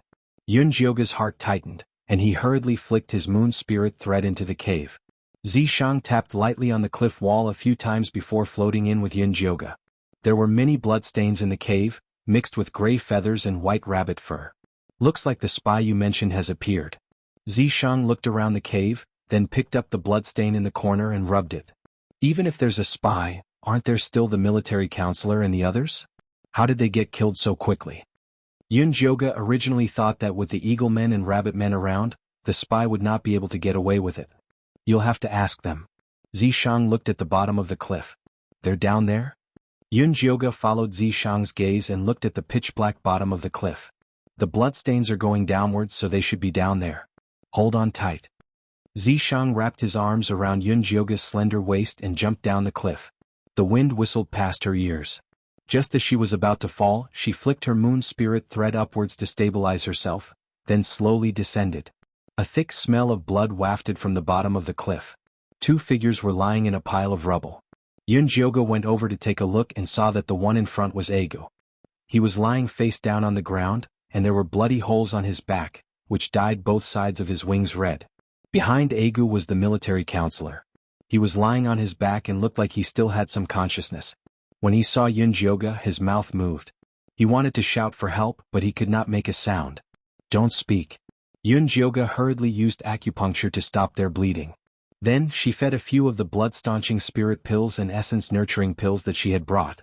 The effects of the spirit pills were very obvious. The bloody holes on their bodies had stopped.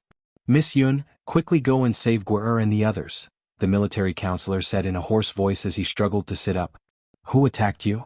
Yunjioga asked. "Yes, Ash." The military counselor's face revealed an extremely pained expression. He never expected that it would be his own people who would stab him in the back. "Ahui, how could it be him?" Yunjioga was also greatly shocked. "I don't know why he did that either." The military counselor recounted what had happened with great difficulty.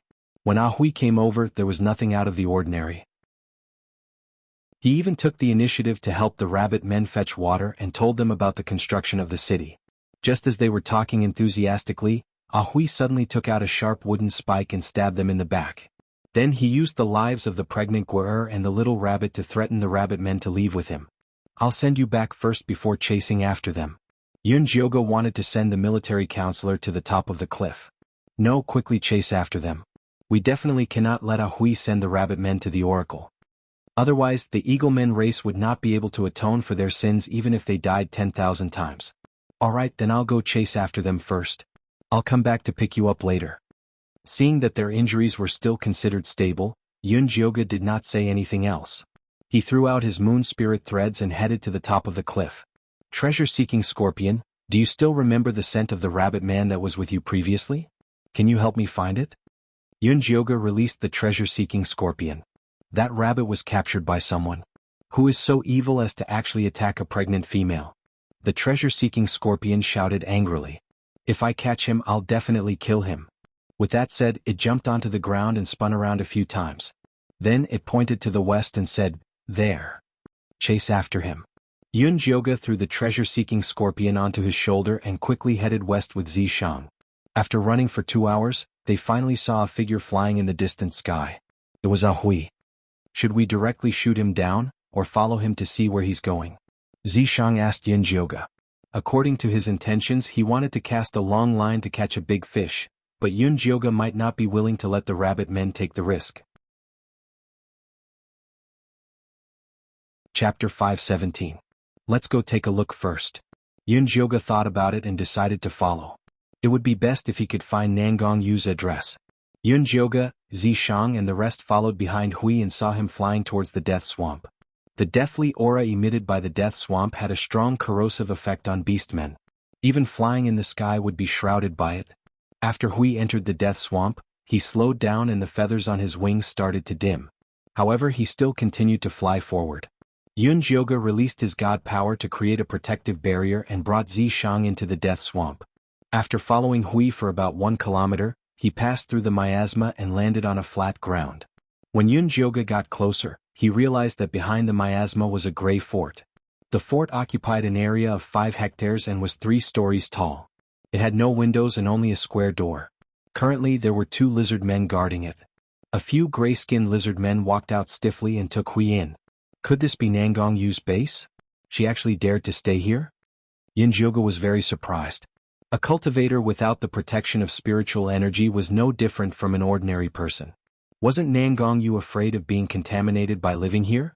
Let's go take a look. Zishang pulled Yunjioga's hand and silently approached the fort. There were beastmen guarding the fort. All of them had gray-skinned glazed eyes and looked like stone statues. Yunjioga opened his spiritual eye to take a look and realized that these beastmen were filled with demonic aura. It was even worse than the previous lupus. The previous lupus could only be said to be controlled. These beastmen had completely turned into puppets. It was no wonder that they were not afraid of the deathly aura and the miasma. Zishang picked up a stone and threw it at the heads of the 2 lizard men guarding the gate. When they raised their heads to look around, he threw another stone into the swamp at the side. The 2 lizard men walked over stiffly to take a look. Yunjioga and Zishang took the opportunity to sneak in. The entrance was completely dark without any light. A slightly familiar voice came from not far away. Why are there only so few rabbit men? Yunjioga stretched his head out to take a closer look. The ones who spoke were the leopard youth and the lizard man who intercepted them when they entered the secret realm. In this lifeless place filled with puppet beastmen, the two of them were strangely awake. Yun-Jyoga opened his spirit eye and discovered that the two beastmen were also covered in golden light that was protecting their sea of consciousness. The leopard youth's golden light shone on his chest, while the lizardman's golden light shone on his ears. It was more intense than the rabbitman's but not as intense as Dummy's. Strange, since these two beastmen had golden light protecting their bodies, why weren't they captured? Could it be that there was something special about them? The rest of the rabbitmen must be with the gnolls. Do you even need to ask? The lizard man said. All right, take these rabbits to the prison and put them there. The leopard youth handed the rabbits back to Ash and pointed the way for him. Carrying a big bag of rabbits, Ahui turned around and walked out. Rabbits, I can only help you fight for this little bit of time. The leopard youth sighed. Stop talking nonsense, hurry up and report to the Lord. The lizard man said coldly. Sai, let's go. Hopefully we can make it out alive this time. The panther race youngster gave a long sigh before patting his chest. The golden light on his chest gradually extinguished and black gas filled his body. His skin turned gray and his eyes became lifeless, turning into a puppet. The lizard man rubbed his ears and put away the golden light. After turning into a puppet with the leopard youth, they slowly walked into the depths of the castle. I'll go with them to take a look, bring Ash and the rabbits back. Yun-Jyoga gestured to Zishang. Can you do it by yourself? Zishang didn't agree. I'll just go and take a look, I definitely won't act rashly. Yun-Jyoga felt that he was much more cautious than Zishang. All right. Zishang nodded and split up with Yun-Jyoga. Yun-Jyoga followed the leopard youth and the lizard man to a large door deep in the castle. This large door was made of gray stone and there were all kinds of totems carved on it. There were also two monkey demon corpses guarding the door. Yun-Jyoga's heart tightened when she saw the two monkey demon corpses. In this secret realm, only Chosen could have monkey demon corpses. These two monkey demon corpses had changed a lot compared to the outside world. They had giant sharp teeth, gray stone-like skin, and their bodies were releasing a thick death aura. Their cultivation bases were in the golden core realm. She didn't know how Chosen did this. Yun-Jyoga's heart was filled with questions and she didn't dare act rashly. She saw the two monkey demon corpses look over the leopard youth and the lizard man before letting them in. The gray door was only opened enough for them to pass through, but it was a pity that Yun-Jyoga couldn't see anything from her angle. She didn't dare take the risk of drawing away the two monkey demon corpses, so she could only silently wait. It was a good thing that the leopard youth and the lizard man quickly came out and then slowly walked outside. Yun-Jyoga considered it for a bit before giving up on looking for Cho Senator. She turned around and followed the leopard youth and the lizard man. Seeing their sober appearance, they would definitely be able to give her a lot of information. At this time, a sharp alarm sounded in the castle. The leopard youth and the lizardman's gray light suddenly rose as they charged at the source of the alarm. Yun-Jyoga's pupils shrank and she suddenly shot out a moon spirit thread to tie up the leopard youth and the lizard man. Then she quickly put them into her spirit beast bag. Let's go.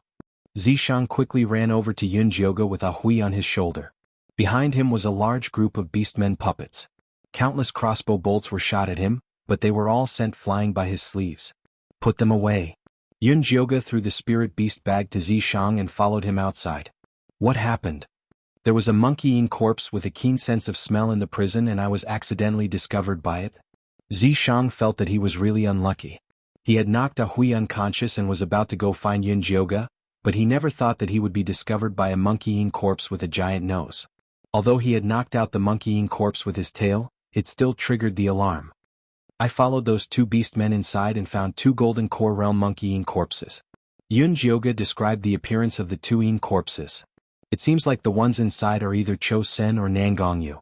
Should we go find them? Zishang was a bit moved. Save it, can you beat them? Yun-Jyoga said as he sent a leopard puppet flying. Who says this venerable can't beat them? Zishang was a bit dissatisfied. Yun-Jyoga was looking down on him too much. Alright, fighting alone isn't your style.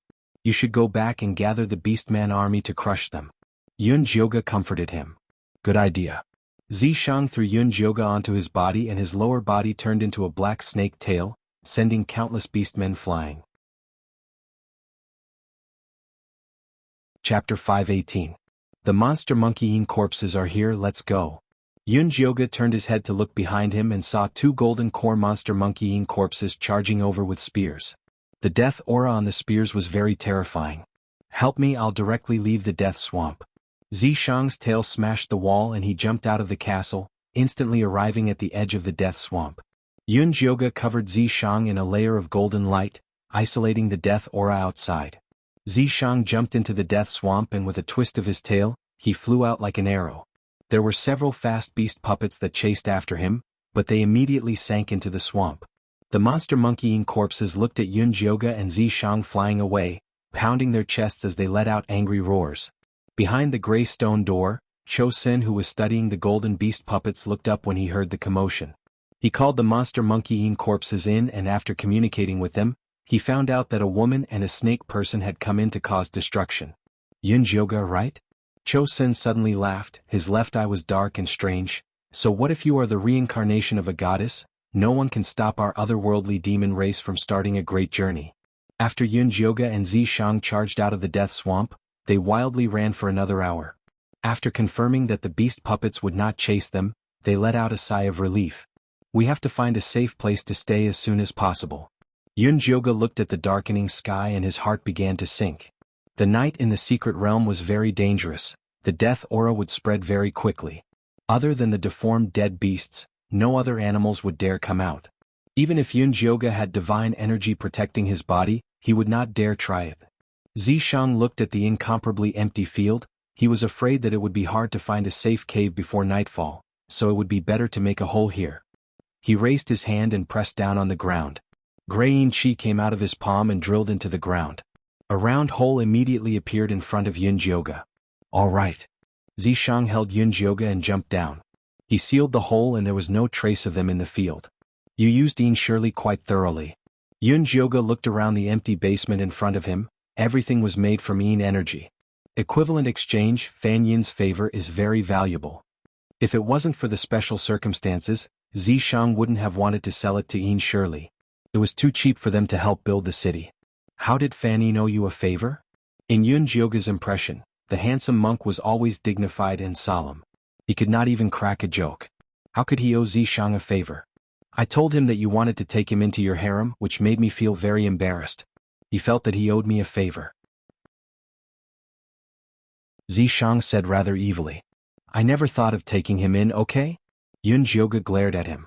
No matter how bad he was in his previous life, he still had a bottom line. "I know, I purposely tricked him." Zishang purposely made Fan Yin owe him a favor so that he could torment him in the future. "You are so despicable." Zishang dared to use her. Yuling was right about him. "Thank you for the compliment." Zishang smiled. He was such a despicable person and he felt very honored. "Release Ash. I want to ask him what's going on." Yun-Jyoga decided to interrogate the traitor first. Zishang then released a Hui. Ash's usually cold face was very sluggish. He looked at Yun-Jyoga in a daze. It was obvious that he was being controlled. Yun-Jyoga opened her spirit eye and saw that his mind was filled with a ball of thick gray gas. Why is it like this? Previously, when Yun-Jyoga had examined a Hui, he had not been controlled. Why did he suddenly erupt? Could it be that the demonic chi was so well hidden that even her spirit eye was fooled? Could it be because of this? Zishang gestured for Yun-Jyoga to look at Ash's back. There was a bloody hole there. It was caused by the knoll's crossbow. Yun-Jyoga suddenly thought of the special gray arrowhead of the knoll. She took out the arrowhead from her storage bag. Zishang released Yin energy at the arrowhead. The arrowhead immediately turned into black and red demonic energy. With a whoosh, it burrowed into Ash's wound. After Yun-Jyoga used her god power to extinguish the demonic energy, she asked Zishang, "Where did they get so many demonic stones? Why didn't the Naga race use these arrowheads before? If the Naga race also used these arrowheads, the Eagleman race would have been wiped out. It probably has to do with the user's physique. The knoll is already a puppet, so it can make use of the demonic stones. However, the demonic stones shouldn't be able to turn the beastmen into puppets. They must have used other methods, such as the Gaga grass, to turn the beastmen into puppets. Only then can they make use of the demonic stones." Zishang gave his conjecture. "It's getting more and more troublesome." Yun-Jyoga sighed. She kept Ash in her spiritual beast bag and released the leopard youth and the lizard man. These two were even more wooden than Ash. Their bodies were covered in gray gas just like the knoll. If Yunjioga hadn't seen them speak, she would have thought that they had become puppets. She injected her god power into the chests of the two beastmen. The two beastmen's bodies glowed with a golden light, slowly dispersing the demonic energy in their heads. Then they opened their eyes. "It's you?" The leopard youth instantly recognized Yunjioga. "Where is this?" The lizard man looked at the earthy yellow basement warily. "It's safe here. You've already escaped from the death swamp," Yunjioga said calmly. Zishang hid her breath and hid in the shadows. "You rescued us." The leopard youth had a look of disbelief. This woman could actually pass through the death swamp in Grey Castle. She was too powerful. "That's right. What are your names? Why did you go to Grey Castle? What happened there? What's behind that patterned door?" Yunjioga fired off a barrage of questions. The leopard youth glanced at the lizard man. When he saw the lizard man nod, he slowly said, "I'm Flowery and he's Big Ear. We were captured and brought to Grey Castle. Behind the door is a man called Cho Sr. It turned out that Xiao Hua and Big Ear were the first batch of beastmen to seek refuge with the Oracle. After receiving the Oracle's order to capture Yunjioga, they had been loitering at the entrance of the secret land. After Yunjioga escaped with Dummy that day, they planned to go back and report to the Oracle. They didn't expect to be recruited by Cho Sen to come to the Death Swamp and help him capture beastmen who could transform into beasts." "Is the Cho Sen you're talking about a man who looks like a 5-year-old child?" Yunjioga asked. "No, Cho Sen is a tall and handsome man who looks very gloomy and scary." Big Ear shook his head. "Did Cho Sen lift the curse?" Yunjioga thought for a moment, then asked, "Why did Cho Sen capture beastmen who can transform into beasts?" Chapter 519. He kept those beastmen in cages behind the door and drank their blood every day. Little Blossom shuddered at the thought. "You two can transform too. Why doesn't Cho Sen drink your blood?" Yunjioga was confused. These two beastmen were definitely high-quality products. "How do you know we can transform?" "You're wrong. We can't." Little Blossom and Big Ear said at the same time. "You don't have to lie to me. My eyes can see the golden light on your bodies." Yunjioga nodded at his eyes, then pointed at Little Blossom's chest and Big Ear's ears. "Your golden light is here." Little Blossom and Big Ear's faces tensed up. The next moment they suddenly attacked Yunjioga. But before they could get close to Yunjioga, they were sent flying by a strong force. They slammed into the wall. "Behave or I'll break your necks." Zishang cracked his knuckles as he walked out of the shadows. He stood beside Yunjioga like an unshakable mountain. Little Blossom and Big Ear looked at him with complicated expressions. That attack just now made them know that this man was very strong. There was no way they could win. "Don't be too nervous. I mean you no harm. The demonic air is everywhere. Only the golden light can save you beastmen. Do you know where the golden light on your bodies came from?" Yunjioga asked directly. "We don't know where the golden light on our bodies came from either." Little Blossom and Big Ear shook their heads at the same time. After he and Big Ear were intercepted by Cho Sen and brought to the Death Swamp, Cho Sen injected magic stones into them and turned them into gray puppets. These gray puppets were very strong and did not fear death, but they could not use magic stone tools. The second day after Little Blossom and Big Ear became puppets, they awoke to the golden light and regained consciousness, so he could not provide any useful clues. "If you think of any clues, tell me immediately." Yunjioga did not expect Little Blossom and Big Ear to immediately tell him the secret of the golden light. If they knew where the golden light came from, they wouldn't be so weak. They would at least be at Dummy's level. "Yes." Little Blossom and Big Ear quickly nodded. "How are your people now?" Yunjioga wanted to bring them to the city that Zishang built. "There might be other people with golden light." "My people are still in their original camp," Little Blossom said. Little Flower could guess what Yunjioga was thinking. He immediately said, "I am willing to represent them and be loyal to you. You just need to give them a safe place to stay." The oracle looked at them like they were ants, but Yunjioga was calm. The divine emissary looked at them as though they were ants, but Yunjioga's gaze was calm. "Lady Yun, I am also willing to serve you on behalf of the Lizard Men tribe. The conditions are the same as the Leopard Men tribe," Big Ear said solemnly. "I agree," Yun said. "We can." "You." And Little Blossom said, "You? But we only have 2 hours of conscious time every day." Little Blossom smiled bitterly and pointed at his chest.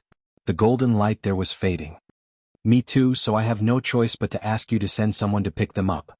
This is a token from the chief. You just have to show it to my people and they will follow you." Big Ear took off a black leather rope hanging from his chest.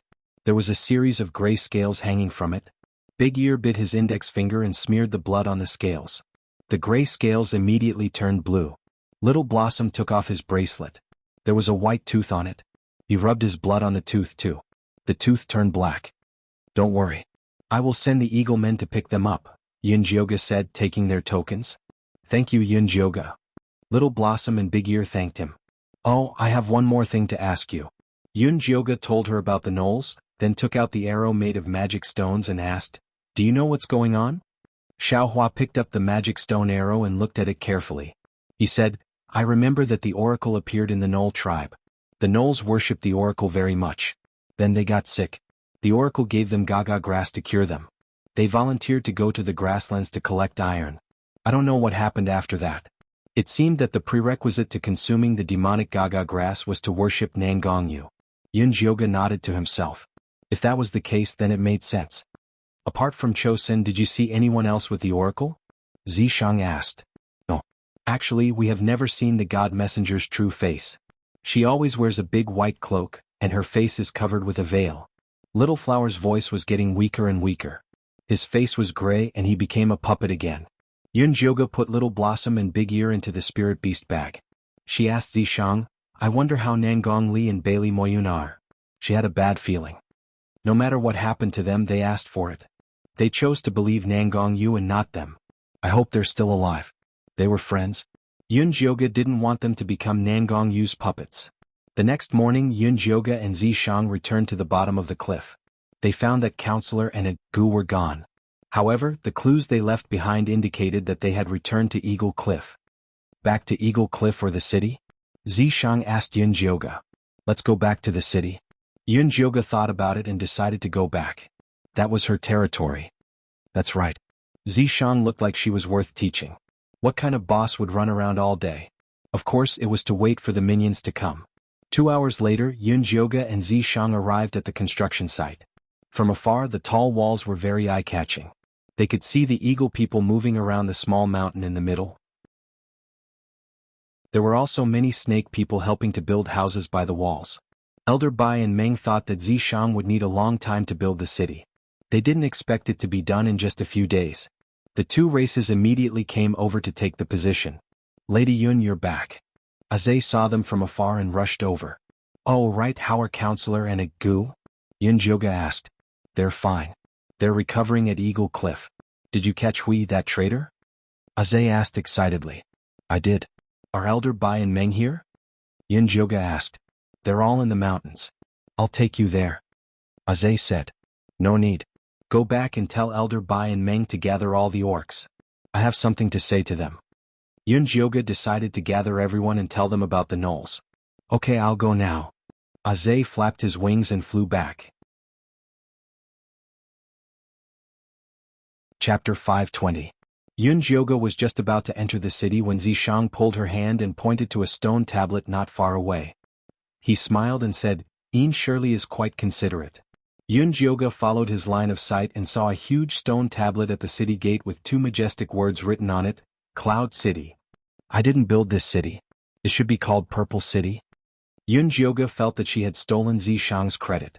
In fact, Zishang had done as much as she did recently, but he always kept a low profile and hid behind her. This is the city I built for you. It's called Cloud City. It's worthy of its name. Zishang smiled. If it wasn't for Yunjioga's kindness, he wouldn't have cared about the lives of these beastmen and wouldn't have helped them like this. Cloud City it is. It was just a title. Yunjioga wouldn't be hypocritical and push it around with Zishang. The two of them walked into the city together and saw Elder Bai walking over with the little eagle man, Shui. Miss Yun, I heard you caught Ash. Is he really a traitor?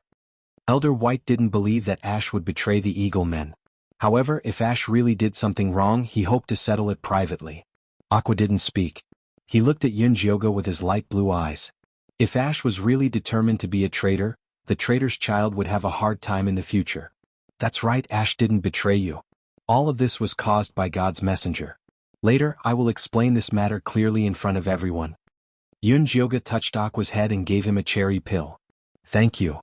Aqua's eyes lit up when he saw this beautiful pill. He decided to give it to his father. That's great. "Oh right, the bull-headed and centaur tribes have come to us. They're in the plaza now." Elder White was completely relieved.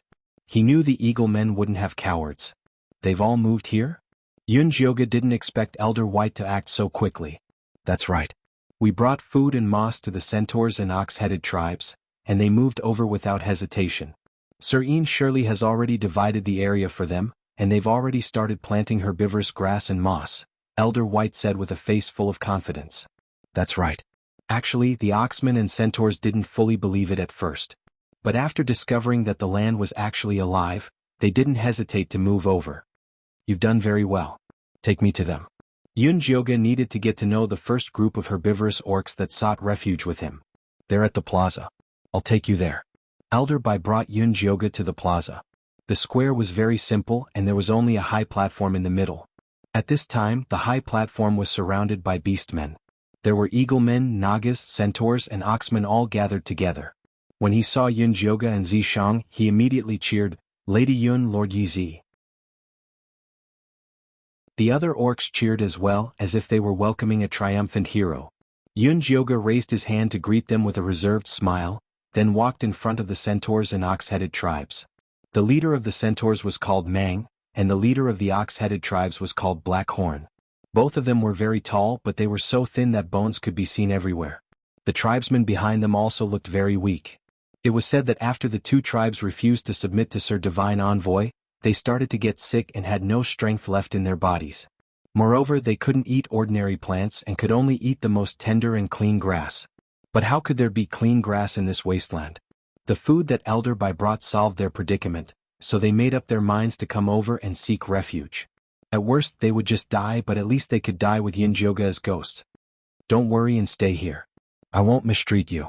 Yunjioga simply said a few words to them, then went to the high platform in the plaza with Zishang. Zishang stood behind Yunjioga.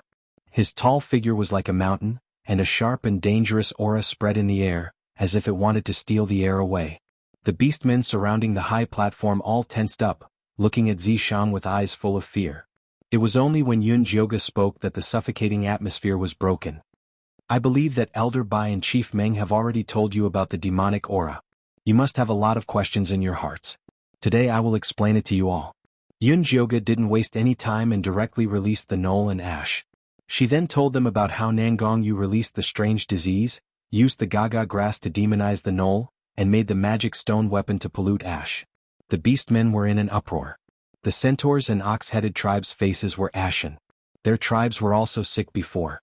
If it wasn't for the eagle men coming to help them, they would have ended up like the knoll. "Miss Yun, can they still be saved? What if they get the strange disease?" Mang and Blackhorn asked at the same time. "I haven't found a way to save them yet. However, you don't have to be afraid of the strange disease. It's because your bodies are too weak to resist the death aura. As long as you have a full stomach, you will be able to resist it." Yunjioga didn't mention that the golden light could dispel the demonic aura. This kind of thing was only suitable for private research.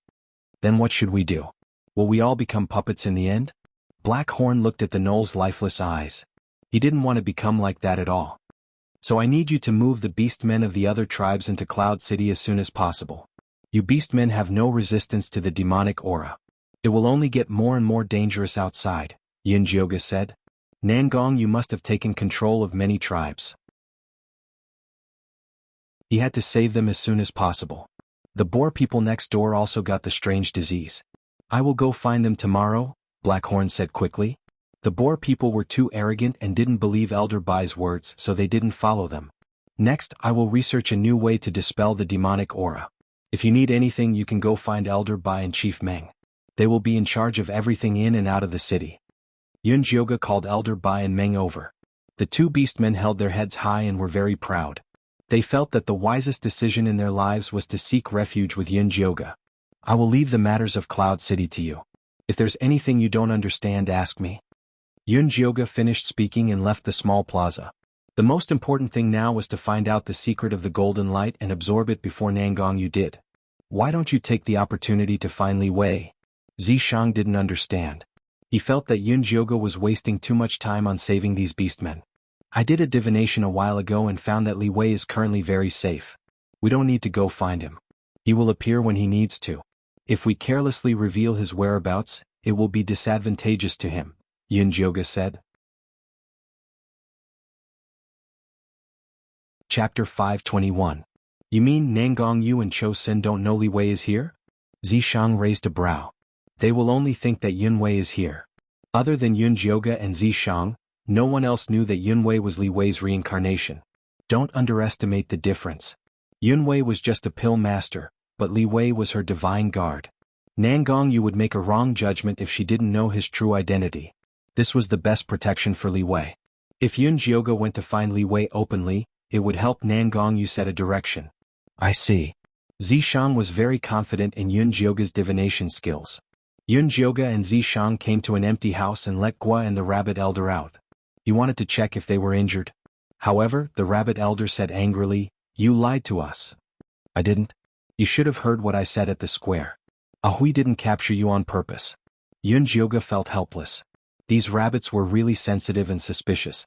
The slightest movement could make them flip out. You said you would save our people. Where are they now? The rabbit elder pressed. Here. Yunjioga let the rabbit leader out. Leader. Elder. The two old rabbits hugged each other and started crying. They didn't look wise at all. Miss Yun, how's it go? Gua ran to Yunjioga and asked with red eyes. When she was captured, she only saw a Gu fall to the bottom of the cliff with heavy injuries. He's fine. He's recovering at Eagle Cliff. If you want to see him, I'll get Aze to send you there. Yunjioga said while checking Gua's pulse. Luckily Gua was very healthy and the baby was fine. Gua looked at the leader and the elder hesitantly and shook her head. I'll go see Gu later. The elder had a huge misunderstanding about Miss Yun. She was worried that the elder would leave with his people in a fit of anger. She could stay and persuade them. Yunjioga looked at the rabbit leader and elder who were hugging each other and said, If you don't want to stay, I won't force you. Find Elder Bai if you have any problems. Then he turned and walked out of the house. You're too kind to them. Zishang's expression was a little displeased. Those rabbits didn't know what was good for them, so they should be locked up and taught a lesson. Or they could be directly used for research. There are so many shape-shifting orcs. They're not the only ones we need. When Dummy wakes up, he'll know the secret of the golden light. If the rabbit tribe was the only answer, Yunjioga would harden her heart and deal with them, but she didn't want to be the bad guy right now. Alright. Zishang had originally wanted to secretly make the rabbit tribe suffer a little. Now that he saw that Yunjioga really didn't care about it at all, he dispelled that thought. Yunjioga came to the guest hall and ordered Aze, call Elder Bai over. Yes. Aze nodded and called Elder Bai over. Miss Yun, have you rescued the rabbit tribe? Elder Bai asked as soon as she sat down. The military counselor had already told her that Gua could transform. He really hoped that Yunjioga could find the secret of the golden light from the rabbit tribe. That way the orc race would be saved. Yes, but they don't know the secret of the golden light. We can only wait for Dummy to wake up to know the answer. Yunjioga was worried that Elder Bai would harm the rabbit tribe, so she helped them. It seems we still have to rely on our prince. Elder Bai felt it was a pity, but for some reason he felt proud. That's right, we can only rely on him. Yunjioga's affirmation made Elder Bai even more proud. By the way, the Divine Messenger has already set up a secret base in the Death Swamp to capture shape-shifting orcs everywhere. You must speed up the rescue operation. Also, send people to escort the Leopard Tribe and Lizard Tribe back. Yunjioga took out Little Flower and Big Ear's keepsakes. Yes. Elder Bai took the keepsakes solemnly and began to think about how to complete this mission. This was different from taking back the Centaur Tribe and the Oxhuman Tribe. This was a mission personally issued by Yunjioga. If he couldn't complete it perfectly, it would be troublesome. Yunjioga sent Elder Bai away and was about to rest when she heard Aze say that the rabbit tribe's leader and elder wanted to see her. Let them in. Yunjioga nodded. These rabbits discussed very quickly. Lady Yun, we've decided. We hope to stay in Yun City, the rabbit tribe's leader and elder said respectfully to Yunjioga. Sure, I'll tell Meng to arrange it for you. Yunjioga was letting Elder Bai lead the Eagle Tribe against the outside world and Meng lead the Serpent Tribe against the inside world. This was their reward for joining him first. Lady Yun, I was too emotional before and was disrespectful to you. Please forgive me, the rabbit tribe's leader said guiltily. It's nothing, I can understand. Yunjioga then put on a look that said, What else do you want? The rabbit tribe's leader and elder glanced at each other. Then the rabbit tribe's leader walked up and said to Yunjioga, You asked about the origin of the golden light in our bodies. I thought about it and remembered that the ancestors left some clues. What clues? Yun Jioga raised an eyebrow. These rabbits were indeed hiding something. Lady Yun, before I tell you this clue, I hope that you can fulfill a few small requests of our rabbit tribe, the tribe's leader said bravely. Say it. As long as it's not too excessive, I can fulfill it. Yun Jioga didn't dislike the rabbit's petty thoughts as long as they didn't go overboard. First, I hope that you can choose a suitable base in the city, the tribe's leader said carefully. You can only choose a base that hasn't been occupied. Yun Jioga wouldn't chase away other beastmen for them. Of course, the tribe's leader said hurriedly. All right, what's the second request? Yun Jioga saw that the tribe's leader didn't look like an idiot. He probably wouldn't make any ridiculous requests. Second, I hope that you can accept Demeng as your guard. He's the strongest warrior of our rabbit tribe and also the fastest beastman in transformation. With him around, your safety will be guaranteed. The rabbit tribe's leader spoke of Demeng proudly. Sure. Yun Jioga nodded. Demeng's male rabbit looked quite strong. Lady Yun, you are so generous. I thank you on behalf of the rabbit tribe. The rabbit tribe's leader knew when to stop. You only have these 2 requests? Yun Jioga was very surprised. These were just 2 small requests. Even if they didn't use the clues about the golden light, she would still agree. Chapter 522. Yes, that's all. The leader nodded. Of course she wanted more, but greedy rabbits didn't make people like them. I can give you 2 more requests. Tell me when you think of them. Yun Jioga didn't want to take advantage of these 2 rabbits. Thank you for your kindness. The leader of the rabbits was happy. She knew Yun Jioga was a generous person. She wouldn't lose out if she followed him. Okay, now tell me what the clue is, Yun Jioga said. It's blood, the leader of the rabbits said seriously. Blood. Yun Jioga immediately thought of what Little Flower had said. Cho Sun had captured the orcs and locked them in cages to drink their blood.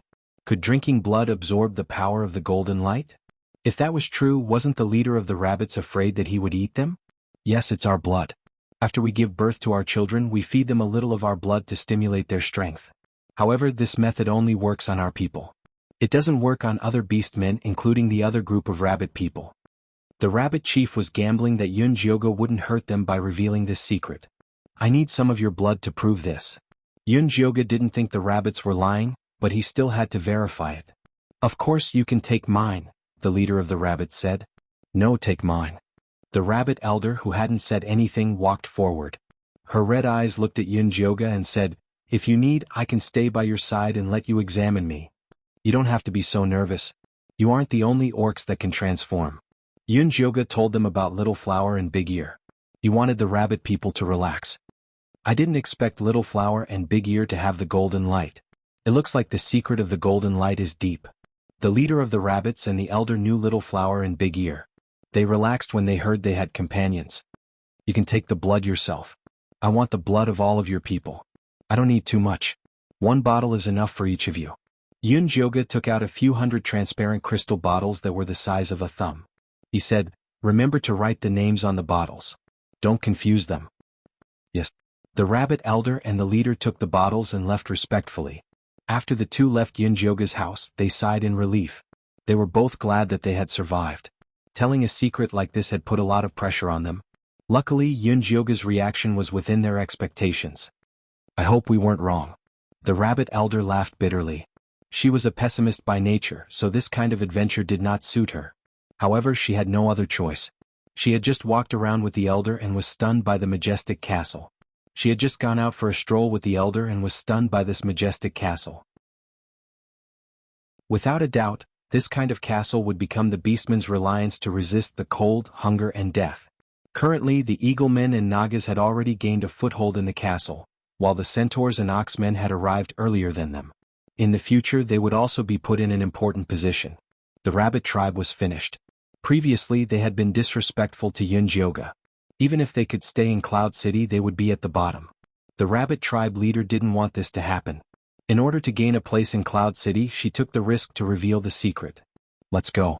Let's choose a base before drawing the blood of our tribesmen. The rabbit chief had already chosen to believe Yun Jioga. Thus, he did not think too much about it. They led their clansmen to choose a fertile place to settle down, then asked Great Meng to send the blood samples of all their clansmen over. Put it there. Yun Jioga had already remodeled his house. There was a row of wooden racks by the wall that were specially used to store blood samples. At this time there were already 3 tubes of blood on it. They belonged to Dummy, Xiaohua and Big Ear. Demeng carefully poured all the blood into it, then looked at Yun Jioga in awe. "Miss Yun, do you have any other orders?" Yun Jioga was taking notes. Without raising his head he said, "There's nothing else. You can go down now." "Yes." After Demeng left, he automatically stood guard at the left door. Aze, who was dozing off to the right, saw Demeng and said unhappily, "Rabbit, go back to where you belong after delivering the things. Don't block the way." "This is where I should go." Demeng looked at Aze coldly. "The place you should go is the rabbit house, not here." Aze raised his eyebrows and made a fierce look. "Miss Yun has already agreed to take me as a guard. You have no right to chase me away." Demeng raised his chin and looked at Aze with disdain. "That's impossible. Only the eagle men can be Miss Yun's guard. You're just a male rabbit. What right do you have to steal our position?" Aze realized that he was being looked down upon by a rabbit. He was furious. They had fought with the Naga several times to get the position of guard. "Because I can defeat you," Demeng said in a low voice. Before coming, the chief told him that he didn't need to hide his power. He had to let Miss Yun see his value. "Ha, a rabbit dares to say that he can defeat me?" Aze thought this male rabbit was crazy. "If you don't believe me, come and try." Demeng showed a provocative expression. "I'll beat you to death." Aze immediately flapped his wings and charged at Demeng. His fist brought with it a sharp sound of wind. Demeng rolled on the ground and dodged to the side. "Little rabbit, how come you're down before I even hit you?" Aze laughed. Just when he was about to give Demeng a lesson, he felt a pain in his chest. His body flew out involuntarily. Demeng jumped up from the ground and chased after Aze with extreme speed. His fists landed on Aze's body, pressing him to the ground and beating him up. The orcs who passed by surrounded them and cheered as they watched the commotion. "Aze, aren't you an eagleman? How come you're beaten up like this by the rabbitmen?" "Aha, rabbits used to be the food of eagles. Now it's the other way around." Elder Bai heard the commotion and rushed over. Seeing that Aze was beaten black and blue, he was about to go up and stop him. "Don't move." Yun Jioga stopped Elder Bai. She had heard the commotion and came out. "Miss Yun, if you continue, Aze will go crazy. Then that male rabbit will be in danger," Elder Bai said urgently. "Aze will go crazy? What does that mean?" Yun Jioga's heart jumped. "Don't think that Aze looks dumb and easy to bully. When he's really angry, he's very scary." Elder Bai hurriedly recounted Aze's past.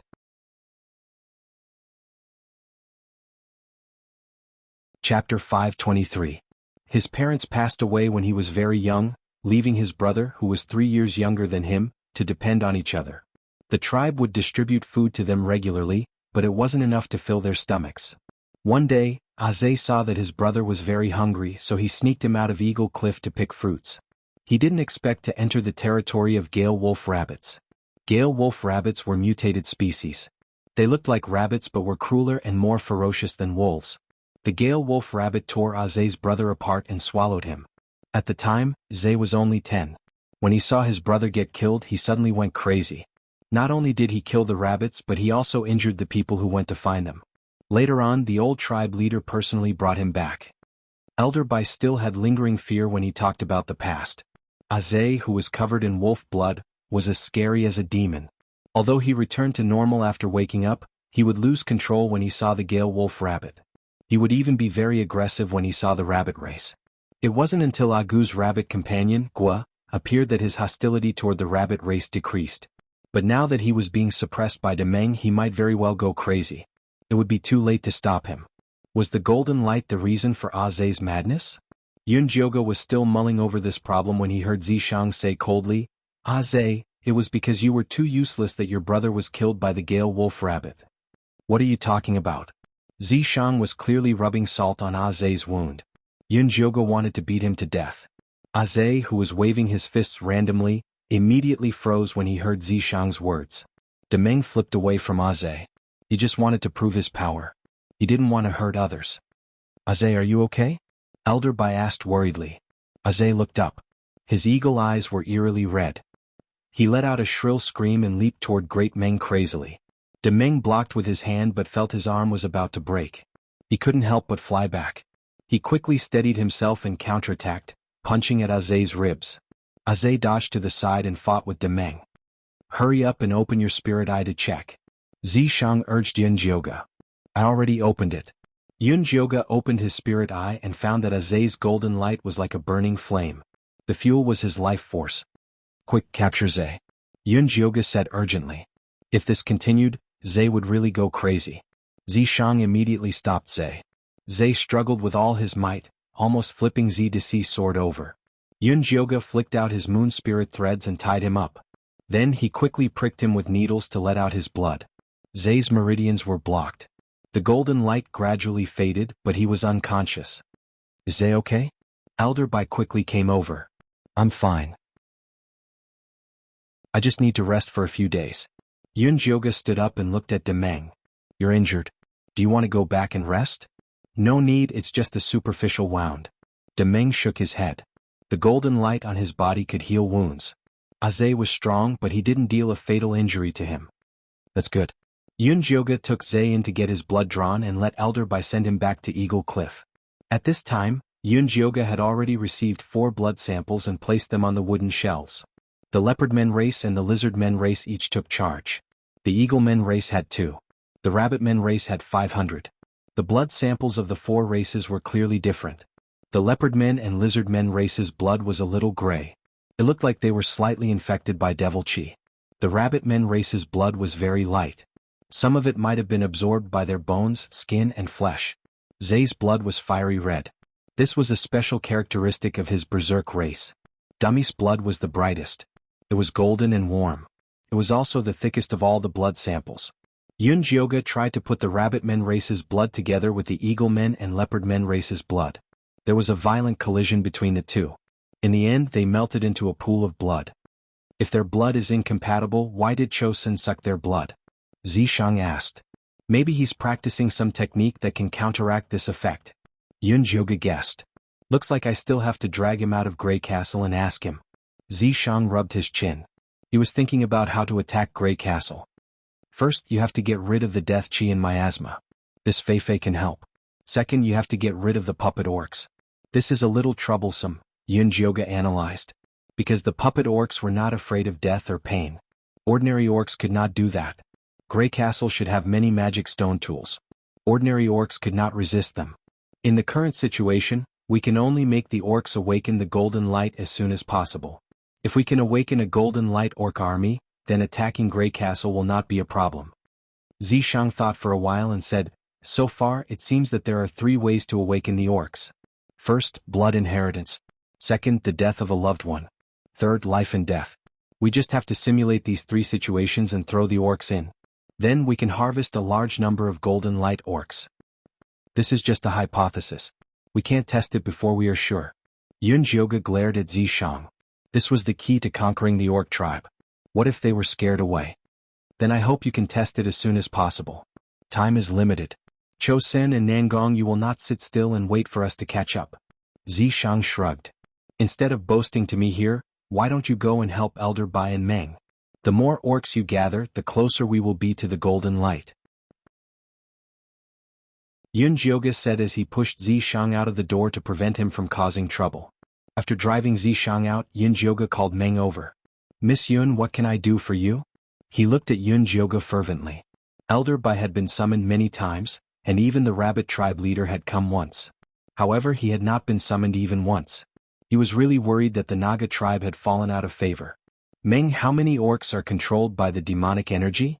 Yunjioga asked. There are 10 now. 5 are Nagas, 3 are centaurs and 2 are bulls. Meng's voice was heavy. It was all his fault for leading his people to seek refuge with the oracle. That was why his people were controlled. If they had not met Yunjioga, they would have ended up like the Knoll tribe. Bring them to the house at the back of the mountain. I will see if I can cure them. The area at the back of the mountain had been designated as a prison by Ian Shirley. Yunjioga planned to conduct his experiment on activating the orc's golden light there. I will bring them there now. Meng turned around and left. Just as Yunjioga was about to move the blood sample and the wooden frame to the back of the mountain, Demeng came in and reported that the military advisor of the Eagle tribe was requesting an audience. Tell him to wait for me in the guest hall. Yunjioga put the blood sample and the wooden frame into his storage bag and walked out of the guest hall. Miss Yun. The military advisor quickly stood up when he saw Yun Jioge. He placed his fist on his left chest and saluted.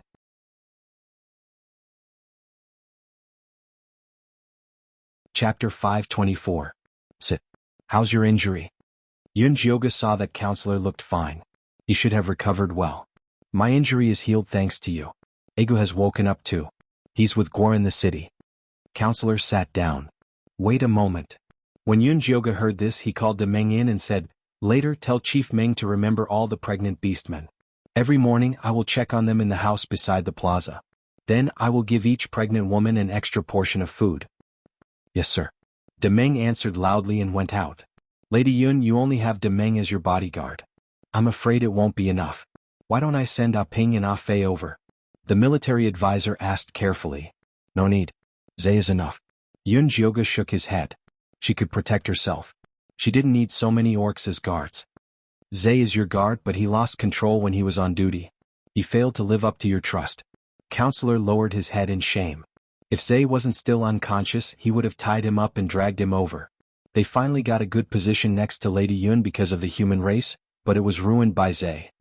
Don't blame Zhe. He'll still be my guard when he recovers, Yun Jioge said. I'm afraid he won't have the face to see you. Counselor shook his head. Yun Jioge thought about it and said, How about this? I'm going to set up a personal guard team. There will be 2 eagle people, snake people, rabbit people, centaur people and bull people. Zhe will be the captain and Amon will be the vice captain. What do you think? If Zhe is the captain, the whole team will fall apart. Counselor showed an exaggerated expression. Although he was grateful for Yun Jioge's trust in the eagle people, Zhe was really unreliable. Then let him be the vice captain. Yun Jioge smiled and said, I recently discovered some clues that might be able to stimulate the golden light in an orc's body. Do you want to investigate it with me? The military advisor was quite smart, and it would be good to have him as an assistant. It's my honor. Counselor suppressed his excitement and bowed to Yun Jioge. Then go to the back mountain and see if Meng brought the orcs there. Yun Jioge said. Yes. After the military counselor left, Yun Jioge called Amon in and asked him to inform the Beastman Patriarch to select his personal guards. I'll go now. De Meng did not know that he was about to become the team leader. He was overjoyed when he heard that he could choose another rabbit man. Yun Jioge left the meeting hall and went to the back of the mountain. There was a large wall at the back of the mountain, and inside it was a low gray prison cell. The prison had 2 floors and there were more than 10 small cells on the ground. The dungeon was used to hold important people. Yun Jioge pushed the door open and walked into the cell. He saw that Meng and the military advisor had already placed the out-of-control orc in a large cell. Among the Nagas were Aunt Gaga and 4 middle-aged female Nagas who used to plant the Gaga grass. The centaurs were 2 aunties while the oxen were 2 youths. Both of their expressions were numb, their eyes lifeless. These people are controlled because they have been in contact with the magic stone for a long time. Meng briefly explained their situation. I got it. You can go back to your work. Yun Jioge waved his hand and left respectfully. Miss Yun, how do you plan to test their golden light? The military counselor asked excitedly. Based on my research, there are 3 ways for orcs to awaken their golden light. First, it's through blood inheritance. Second, it's the death of their loved ones. Third, it's a matter of life and death. I want to simulate this situation and see if I can awaken them. However, based on the information she had collected so far, those who could awaken their golden light were all young and strong men. It would be difficult for the old, weak women and children. However, she could only try her best in this situation. Miss Yun, why don't you let me try? The military counselor did not believe that the old, weak women and children could awaken their golden light. You? Yun Jioge looked at the military counselor. He was a good seedling. The Eagle Squad is willing to be your test subject. No matter what happens, we will not complain. The military counselor swore with a serious face. The fate of the gnolls had alerted all the orcs. Awakening the golden light was the only way out. He was willing to pay any price for it. All right, I agree to your request. However, let's use them for the test first. The gray gas in their brains is easier to observe. It won't be too late to use it on you after I find a suitable plan. Good steel should be used where it matured. She would use the military counselor as a test subject after the plan was mature. It would be best if she could succeed in one shot. Yes. The military counselor nodded. Then he asked seriously, what do we do now? There are no rabbit men here, so we can't use the blood inheritance. Let's try the other 2 first. Find out the family situation of these orcs first, Yun Jioga ordered. The military counselor was stunned. He asked nervously, "Are you going to kill their relatives? Do I look like such a cruel and stupid person?" Yun Jioga was speechless. What did the military counselor think of her? Oh. The military counselor nodded honestly. He was also ashamed of his sudden idea. "All right, do your investigation well. I'm going out for a while." Yun Jioga left the back of the mountain and prepared to look for Ian Shirley in the plantation. The plantation had expanded for a few more miles. The gray wall divided the vast and fertile land, which would be given to the orcs as their territory. Yun Jioga did not walk through the tunnel. Instead, she jumped onto the wall. She looked down from above and saw that the territory of the Naga tribe had already grown large yellow grass. The walls were covered in moss. The Naga tribe had built a row of wooden houses near the entrance. It was said that these houses were personally designed by Ian Shirley. The orcs lived on the upper floors while the livestock were kept on the lower floors. Now there were many elk, pheasants, goats and other wild beasts. These wild beasts wanted to escape at first. Later, when they realized that they could eat and drink here and that it was safe, they succumbed one by one. The large grass and moss in the territory of the horse race and the ox race next door had also started to grow. They also lived in stilted houses. There were also wild beasts downstairs. They were prepared to exchange them with other races in the future.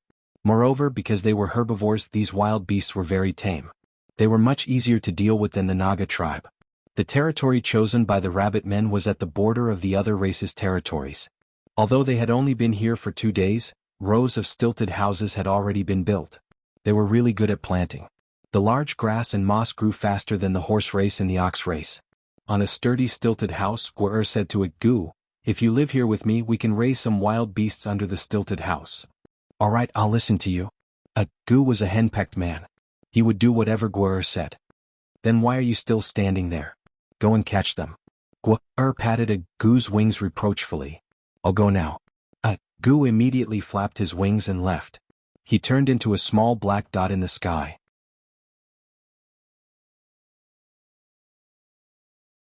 Chapter 525. Yun Jioga was in an indescribably good mood as she looked at this lively scene. She didn't want to disturb the working orcs, so she covered herself with moon spirit silk and walked along the wall. When she passed by the rabbit people's territory, she saw the rabbit chief walking to her stilted house and seemed to be watering it.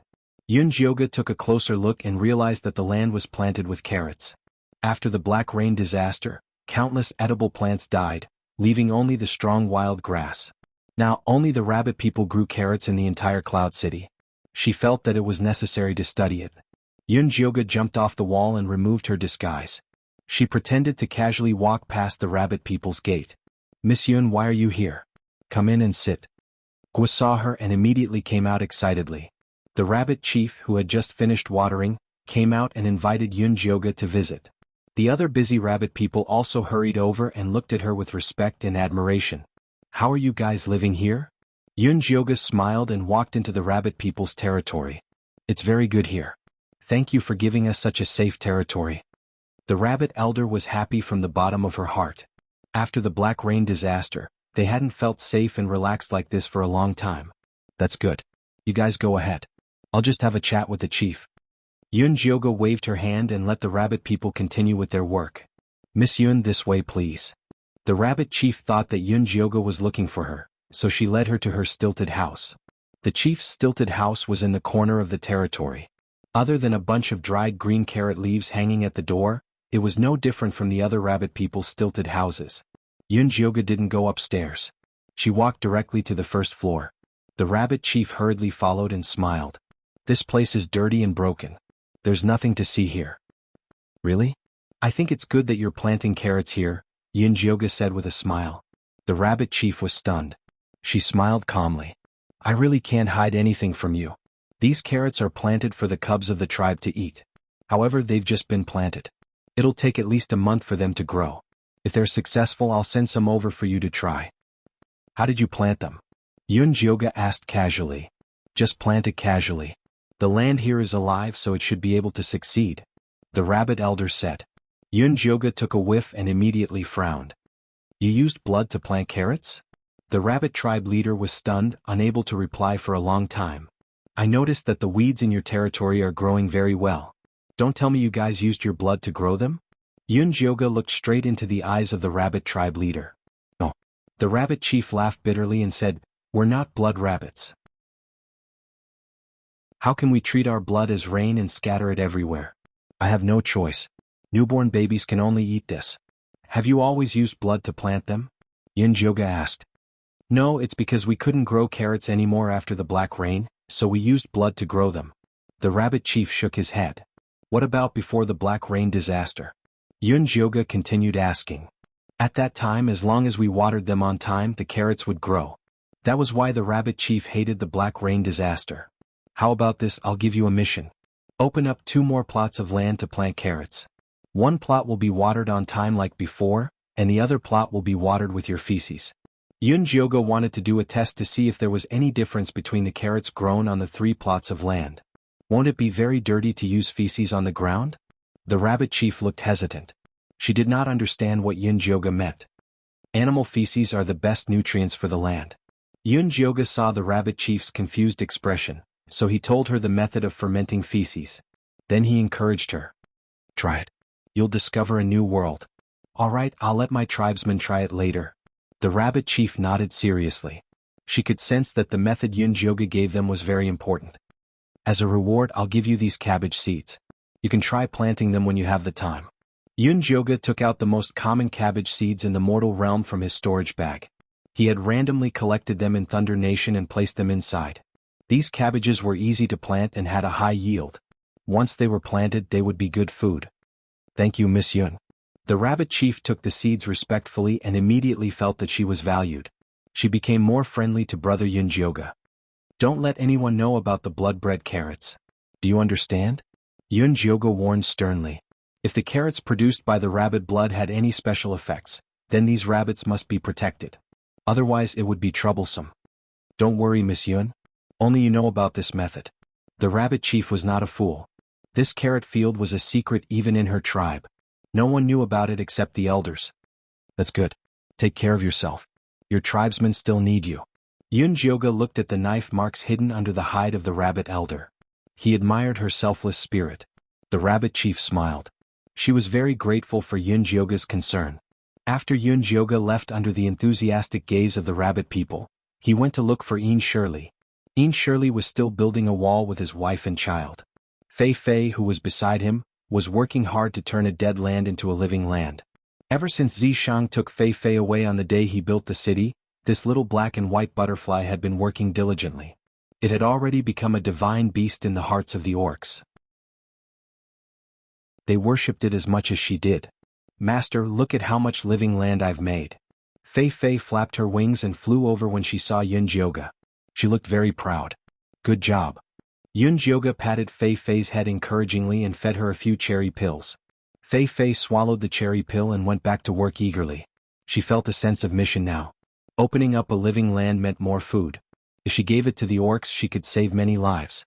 "Miss Yun, why are you here?" Een Shirley walked over after he finished the last brick. His wife and child continued working on the same spot. "I want you to help me create an illusion," Yun Jioga said straightforwardly. "The amount of yin yang qi I have is enough to build a wall. I'm afraid I can't create an illusion." Een Shirley frowned.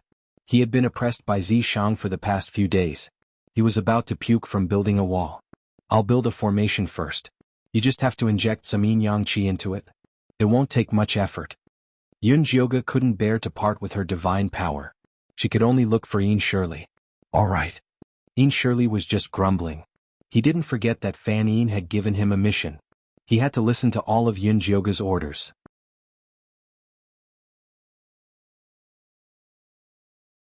Chapter 526. Then let's go now. Where are they? Yun Jioga looked at the 2 figures, one big and one small. "Wait for me." Een Shirley walked over to Yun Jioga after putting away his wife and child in the corpse refinement bag. "Fei Fei, let's go." Yun Jioga waved at Little Butterfly. I'm not done yet." Fei Fei focused on converting the death energy without looking at Yun Jioga. "No one is guarding you. You can't come out by yourself." Yun Jioga personally grabbed its little wings and threatened it sternly, "Be careful not to be taken away and turned into a fried butterfly." "I'm so cute. Who would want to fry me?" Fei Fei muttered, but it still landed on Yun Jioga's shoulder obediently. Your master is right. You're the most precious thing in the entire mystic realm. If Cho Sun and the rest discover your existence, they'll definitely capture you at all costs. Ever since Yin Shirley found out that Fei Fei was the Yin Yang reincarnation butterfly, he admired Yun Jioga's boldness. He was actually willing to let such a precious thing work without fear of being robbed. Master won't let me be captured, Fei Fei retorted indignantly. Then it silently shrunk its body. Don't scare it. Yun Jioga stuffed another 2 cherry pills into Fei Fei's hands to prevent it from abandoning its task. The two returned to the prison at the back of the mountain. The military counselor had already gone to find Meng to understand the situation. The 10 dumbfounded beastmen were still locked up in their cells. You set up the illusion for them? Yin Shirley raised his eyebrows. This was overkill. Not for them, for the beastmen. Yun Jioga brought Yin Shirley down the stairs to the underground prison. The underground prison was dark and gloomy. There was no light at all. It emitted a damp, moldy, and cold aura. Yun Jioga lit a torch and stuck it on the wall. Then he took out a spirit stone and started setting up a formation. You know the 9 Hells transformation Yin illusion? Yin Shirley widened his eyes in shock. This illusion had been circulating among the evil sects for a long time. Even he had not had the chance to see it. He did not expect it to appear on Yun Jioga. What's wrong with that? Do you think my title of goddess is fake? Yun Jioga dipped the cinnabar in and drew on the spirit stone. Runes with mysterious powers appeared on the spirit stone. She was too lazy to use her brain when Zishang was around, but that did not mean that she was brainless. After being a goddess for so many years, there was nothing in the world that she didn't understand. It was just that those memories had been sealed away by her and would only be rummaged through when needed. Are you really a goddess? Although Yin Shirley had already guessed Yun Jioga's identity, he was still very surprised to hear her admit it. What? Didn't Fan Yin tell you about me? Yun Jioga chatted with Yin Shirley as he drew. Master Fan Yin has never mentioned your identity. However, to be valued by him, I feel that you are not an ordinary person, Yin Shirley replied cautiously. In reality, the first time he met Yun Jioga, he was very disappointed. Yun Jioga was simply too weak. The only thing that stood out about him was his purple deceased sword. After Yun Jioga joined the Yin Corpse sect, he had been secretly observing to see if Yun Jioga was hiding anything. After that, Ink Flower, White Bones, and Cho Sen worked together to force Yun Jioga, but Yun Jioga still focused on escaping. He was so disappointed that he even suspected that Fan Yin had been deceived. But now, Yin Shirley finally understood that Yun Jioga's strength wasn't due to her martial strength. Instead, it was due to her inexplicable strength that made people believe in her. Reality proved that she was always right. I wasn't ordinary in the past, but I can't anymore. You still have to rely on yourselves to save this world. Yun Jioga placed the spirit stones on Yin Shirley's palm and said, Use your Yin Yang Qi to carve the spirit stones according to the rune patterns. I will teach you how to place them later. Okay, Yin Shirley replied impatiently and started to analyze the rune patterns seriously. After he was done, these rune patterns were also carved in his mind.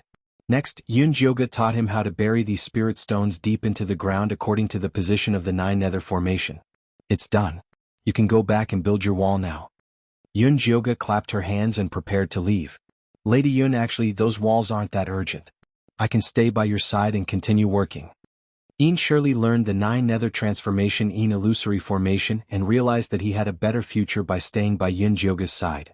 Are you sure you're not in a hurry? Yun Jioga turned to look at Yin Shirley and said with a faint smile, Wait for Zishang to tell me that. Don't. I'll go back and build the wall now. Yin Shirley couldn't help but tremble when he heard Zishang's name. That despicable fiendish demon wanted to squeeze his bone marrow dry. If he found out that he was slacking off, he would be finished. Take Fei Fei away. Remember to look after it. Yun Jioga placed Fei Fei on Yin Shirley's shoulder. Transforming the deathly aura was what the little butterfly should be doing. Don't worry. Even if I lose my wife and child, I won't lose it. This was definitely the heaviest oath Yin Shirley had ever made. Don't be nervous. You just have to look after it and don't let it run around. Yun Jioga still believed in Yin Shirley. Moreover, Fei Fei had the ability to protect itself. It was just that one more person meant one more safety. Not long after Yin Shirley left with Fei Fei, the military counselor and De Meng hurried over. Behind them were the Eagle Man, Ah Fei, and an unfamiliar female rabbit person. Sir, Elder Bai recommended Ah Fei to be your guard, the military counselor said. All right. Yunjioga nodded and looked at the female rabbit person behind Demeng. This rabbit person had slightly dark skin and short hair. Her slender figure was full of explosive power. Her expressionless face looked even colder than ash. Facing Yunjioga's scrutinizing gaze, she only said 4 words, "I am Maya." Maya was sent here by the chief. She is an expert in our tribe. It's just that she doesn't like to talk, Demeng hurriedly said. Actually, Maya was stronger than him. It was just that her personality was too strange. That was why the chief did not send her here. This time, when she heard that the guards were going to expand, she decided to send Maya here. Very good. You don't have to talk much to be my guard. Yunjioga nodded. Then, he looked at the military counselor and said, "Have you finished what I asked you to do?" "Yes. This is the relationship between Aunt Gaga and the others." The military counselor took out a stone slab and began to explain to Yunjioga. In summary, Aunt Gaga and the others had no children. They only had collateral relatives. That was why they were sent to interact with the magical stones. "Do you still want to try?" The military counselor asked carefully. "Of course. Why not? Bring them to the dungeon. The few of you guard outside." Yunjioga turned and walked towards the dungeon. The military counselor brought Aunt Gaga and the others into the dungeon. According to Yunjioga's instructions, they tied them up in a corner. "Come here." Yunjioga sat in a small room beside the dungeon and waved at the military counselor. "What do we do next?" The military counselor walked in and asked. "Nothing. Just watch them." Yunjioga threw a spirit stone into the dungeon. The 9 Gloom Een illusion was officially activated.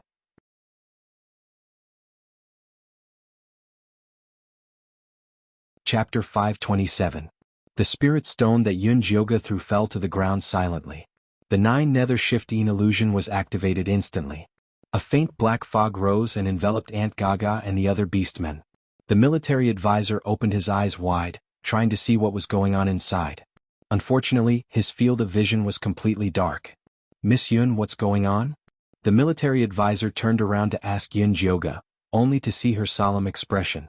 Her pupils flickered with a faint golden light as she stared unblinkingly at the beastmen inside the formation. "Calm down and take a look. The black fog is their current soul state. Only by breaking free can they awaken the golden light," Yunjioga reminded the military advisor without looking back. "Yes." The military advisor calmed down and took a closer look.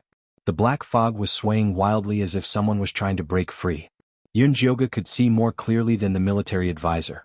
The 10 beastmen were struggling in the illusion. Unfortunately, the power of the illusion was too strong. Soon, 2 Naga females fainted due to physical exhaustion and were automatically ejected from the illusion. This was the protection mechanism that Yunjioga had set up to prevent them from being trapped inside. Gradually, more and more beastmen were ejected from the illusion. Finally, only the 2 bull-headed youths and Aunt Gaga were left. It seems like physical strength and vitality are also important conditions for awakening, Yunjioga muttered to herself. Aunt Gaga was the strongest among the 10 beastmen, while the bull-headed youths were the youngest. After the time it took for an incense stick to burn, the 2 bull-headed youths were also ejected. Only Aunt Gaga was left. It seemed like she was just stalling for time. "Miss Yun, let me try." The military advisor felt that Yunjioga was wasting time. What could a group of old, weak women and children achieve by experimenting? "There's no rush. I still need to adjust the illusion a little more." Yunjioga calculated the time. The fastest to be ejected were the 4 middle-aged Naga females, followed by the centaur and bull-headed youths. Centaurs and bull-headed youths were famous for their strong endurance. If even they could not endure it, it meant that the illusion's physical requirements were too high. It seemed like she still had to find Ian Shirley to adjust the formation's physical requirements and increase the mental torture. Only then would it be easier to achieve results. At this moment, the military counselor suddenly said to Yunjioga, who was deep in thought, "Miss Yun, look at Aunt Gaga. Something doesn't seem right." Yunjioga looked up and saw that all the black fog in the 9 Nether Een reversal formation had gathered on Aunt Gaga. Aunt Gaga remained motionless, but she was not ejected from the illusion. It was really strange. Yunjioga thought for a moment, then sent out his divine sense into Aunt Gaga's illusion. Inside Aunt Gaga's divine sense, it was a barren wasteland. The river had dried up, the plants were all dead, and the corpses of the Naga tribe were everywhere. They were all skinny and their faces were full of despair. It seemed like they had starved to death. The entire world was filled with sorrow and despair. It was so oppressive that it made it hard for people to breathe. Yun Jioga looked around for Aunt Gaga and finally found her on the land where the Naga tribe planted Gaga grass. Her thin brown snake tail was coiled on the ground, her body was hunched, and her arms were folded as if she was guarding something. Yun Jioga floated over and saw that Aunt Gaga was guarding several white snake eggs in her arms, which were covered with a thin layer of dry fried Gaga grass. Black and white, strong colors clashed, but with an indescribable vitality. Aunt Gaga's old face was so thin that it was out of shape. Her eyes were deep and turbid, but they were looking at the snake eggs with determination, as if she firmly believed that these eggs would survive. Yun Jioga fixed his eyes on the snake eggs and Gaga grass in Aunt Gaga's arms. Suddenly an idea came to him and he reached out his hand. The 9 netherine reversal formation rotated, and the black fog turned into white fog. The white snake eggs in Aunt Gaga's arms shook, making a small sound of breaking. A little naga the size of an index finger tried its best to come out of the shell.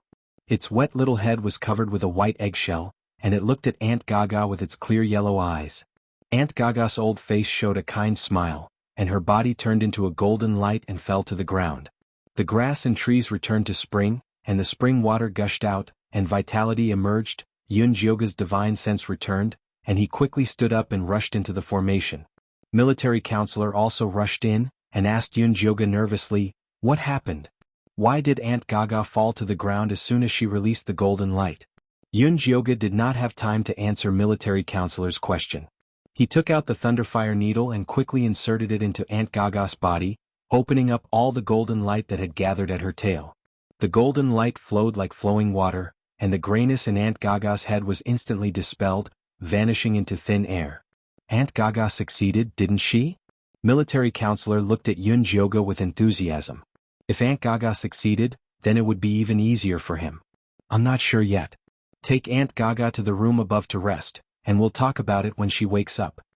Yun Jioga had vaguely grasped the mystery of awakening the golden light, but there were still some things that he needed to verify.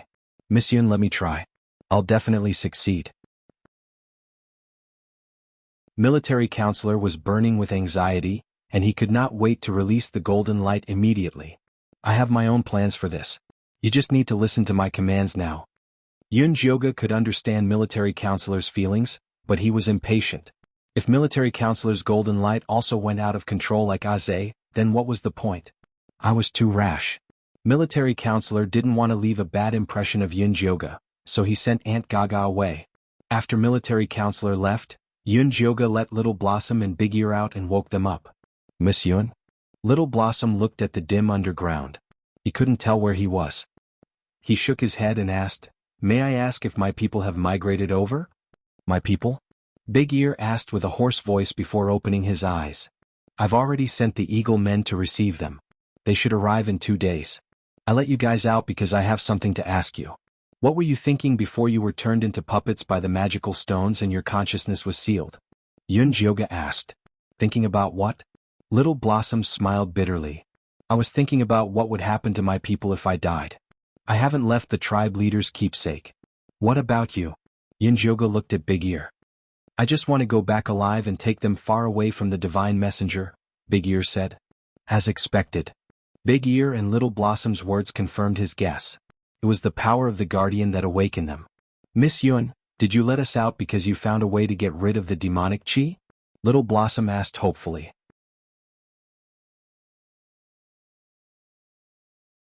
Chapter 528. Not yet, the demonic energy in your bodies is too deep. It'll take a long time to get rid of it. Yun Jioga felt that the most important thing now was to find a way to awaken the golden light for the beastmen. It's okay, we can wait.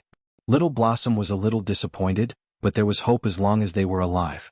I can't let you out yet. I'll let you see your people when they come back. Just bear with it. Yun Jioga extinguished the golden light on Little Blossom and Big Ear. He put them back into the spirit beast bag and left the dungeon. As soon as she reached the surface, she saw Zishang leaning against the door. He looked at her with a smirk. Didn't you say that you can't experiment until you're sure? Why are you messing around now? Who said I'm messing around? I have evidence. Zhenglai, have you completed your mission? Yun Jioga asked. Of course, all the tribes that the Eagle Men can find are migrating to Cloud City. Yin Shirley and Fei Fei have to hurry, or else there won't be enough people to live in. Zishang had used many methods to complete his mission quickly. Fortunately, it was very effective. How many tribes did you bring back? Yun Jioga asked in shock. Not many, just 10 tribes. About 2,000 people. If he could use his demon power, he could have brought them over with one heaven and earth shift. They wouldn't have to go through so much trouble to migrate. Nangong Yu and Cho Sen aren't doing anything? Yun Jioga found it strange. Those two weren't easy to deal with. They probably want to kill us all, so you have to hurry. The beastmen must awaken as soon as possible. Otherwise they'll be faced with a disaster. Zishang's expression turned serious. They didn't have much time left. Don't worry, I already know the real way to awaken the beastmen. Yun Jioga told him about Aunt Gaga. What gives them power isn't pain but hope. Only beastmen with a desire to protect can awaken. Then what are you waiting for? If the illusion isn't enough, I can help. Setting up a formation was a piece of cake for Zishang. No, I'm still waiting for a conclusion. Yun Jioga shook his head. Awakening the golden light was no small matter. It couldn't be rushed. What conclusion are you waiting for?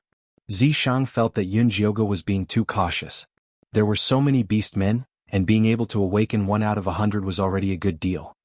This conclusion is very important. I can't explain it to you. Come with me. Yun Jioga pulled Zishang's hand and led him to the resting area next to the prison cell. Military counselor and Meng were standing in front of Aunt Gaga's bed. When they saw Yun Jioga and Zishang coming in, they hurried over to welcome them. How is Aunt Gaga? Yun Jioga asked. He hasn't woken up yet. The military counselor shook his head. Yun Jioga opened his spirit eye and looked at Aunt Gaga's knowledge sea. He was surprised to find that her divine sense was calm, as if she had already fulfilled her wish and had nothing to worry about. This was the prelude to death. Meng, hurry up and bring those sick little Nagas over, Yun Jioga hastily instructed. Yes. Meng quickly brought the little snake man over. After the death aura was removed, the little Naga recovered quite well. All of them were white and plump, and their tails were thick and strong. They were much taller than before, and when they saw Yun Jioga, they bowed respectfully. I have a task for you. If anyone can wake Aunt Gaga up, I will reward them with a cherry candy. Yun Jioga poured a cherry pill into his palm. The red pill emitted a sweet aroma, which was very tempting to these little whelps. How should we wake her? The little Naga with black and white tails asked bravely. Whatever method you use, Yun Jioga said. Aunt Gaga's heart was protecting Hope, the children of the Naga tribe. Whether or not they could wake her up depended on these little whelps. 5 little Nagas immediately jumped onto Aunt Gaga's body and shouted. They pulled on her ears and scales, displaying the demeanor of naughty children. What the hell are you doing? Zishang frowned. He thought Yun Jioga had something good, but it turned out to be an old Naga. Yun Jioga saw the impatience in Zishang's eyes and knew that if he did not explain clearly, Zishang would explode. Come here. Yun Jioga brought Zishang to a corner and said in a low voice, I want to know what's the difference between Aunt Gaga's golden light and other orcs. Isn't it fine as long as it's golden light? Zishang raised his eyebrows. Of course not. Have you forgotten Aze and Dummy?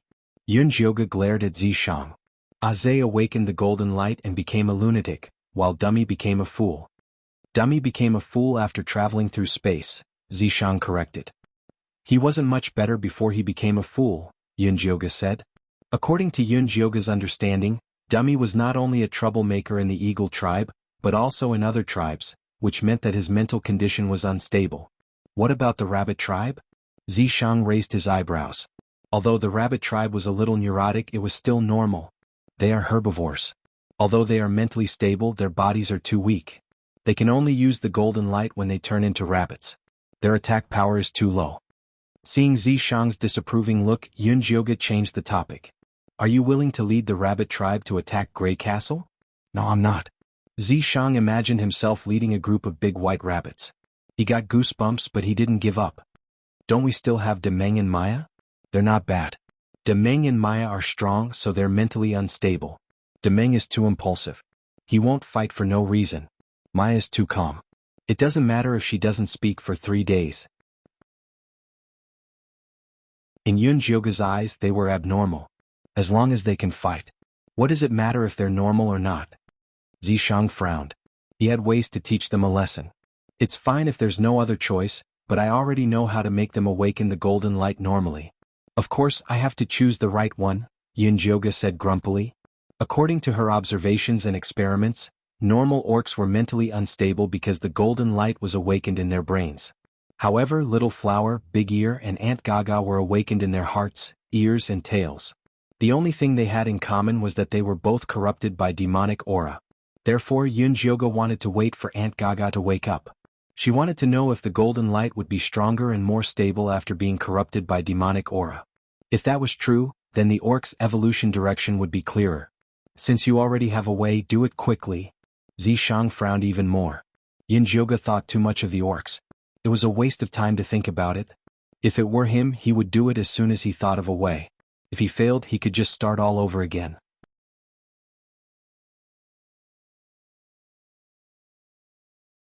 Chapter 529. I really can't talk to you. Yunjioga raised her eyebrows angrily.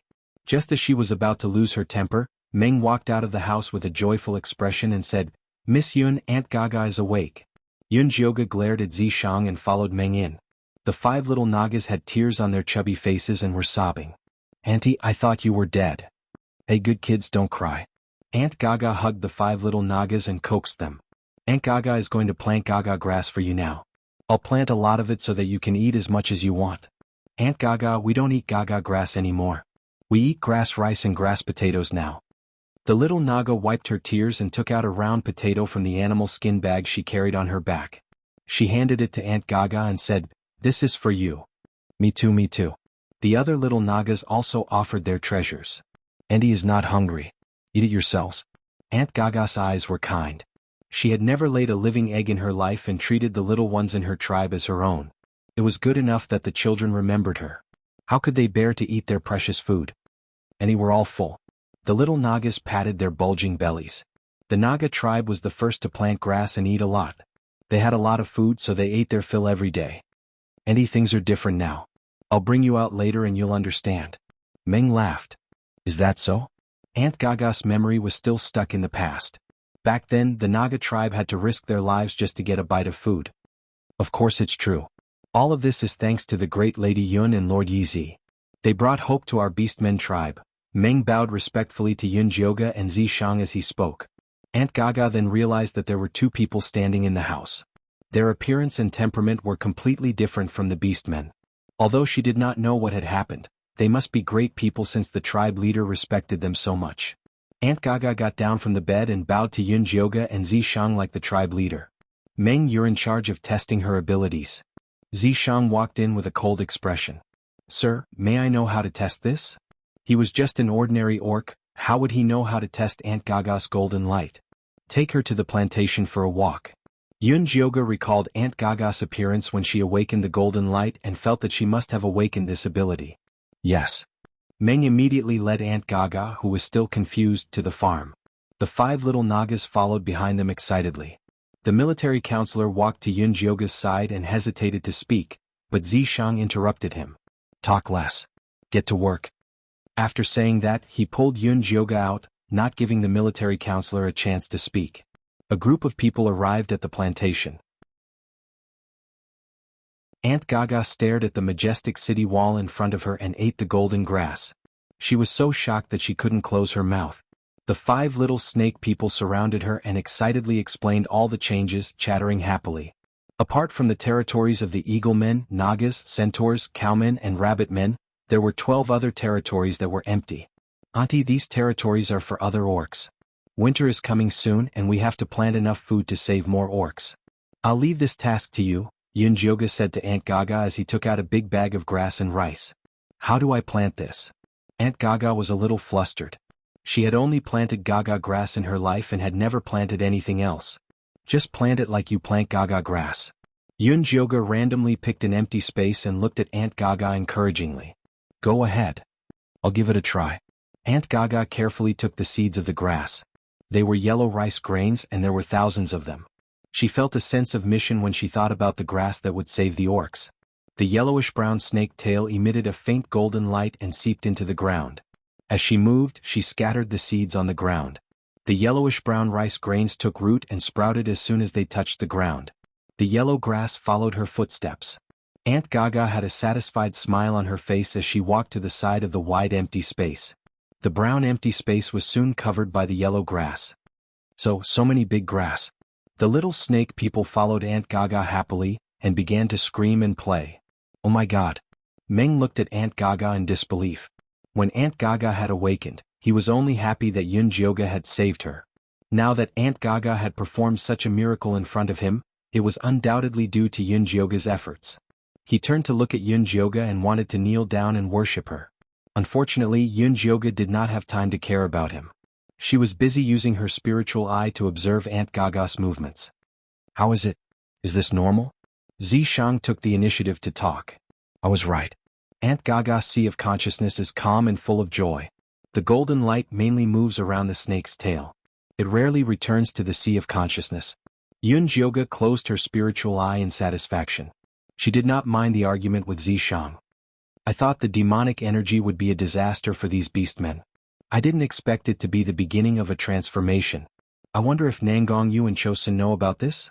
Zishang pondered. If they knew, they wouldn't have locked them up to drink blood. Yun Jioge said with certainty. With Chosun's personality, if he knew that beastmen could automatically awaken the golden light, he would definitely keep them in captivity and slowly slaughter them. It seems like we have taken the initiative. After being in the secret territory for so long, Zishang finally felt a sense of achievement. You still dare to complain that I am too long-winded? Yun Jioge glared at Zishang. This impatient guy only wanted to reach the heavens in a single step. If they did as he said, they would only get a bunch of crazy people. Goddess is wise. Zishang tactfully admitted his mistake. Stop flattering me. Hurry up and help me set up an illusion array. Yun Jioge rubbed her palms together. She was ready to go all out. Zishang cooperated with Yun Jioge and set up the dungeon again. They set up 2 more 9 Hell-in reversal arrays. That way they could put in a large number of beastmen for experiments. Actually, it would be safer to make a few more examples. Yun Jioge said regretfully. Although Aunt Gaga had succeeded, it was better to make a few more out of caution. The process of awakening the golden light after being infected by the demonic energy had a certain degree of risk. If the serpent men did not have Aunt Gaga's firm belief, they could easily be devoured. There is no time. The most they will do is turn them stupid. If they cannot awaken, they will die. This batch of beastmen will finish migrating in half a month. I'm afraid Chosun cannot wait that long. Zishang mercilessly shattered Yun Jioge's fantasy.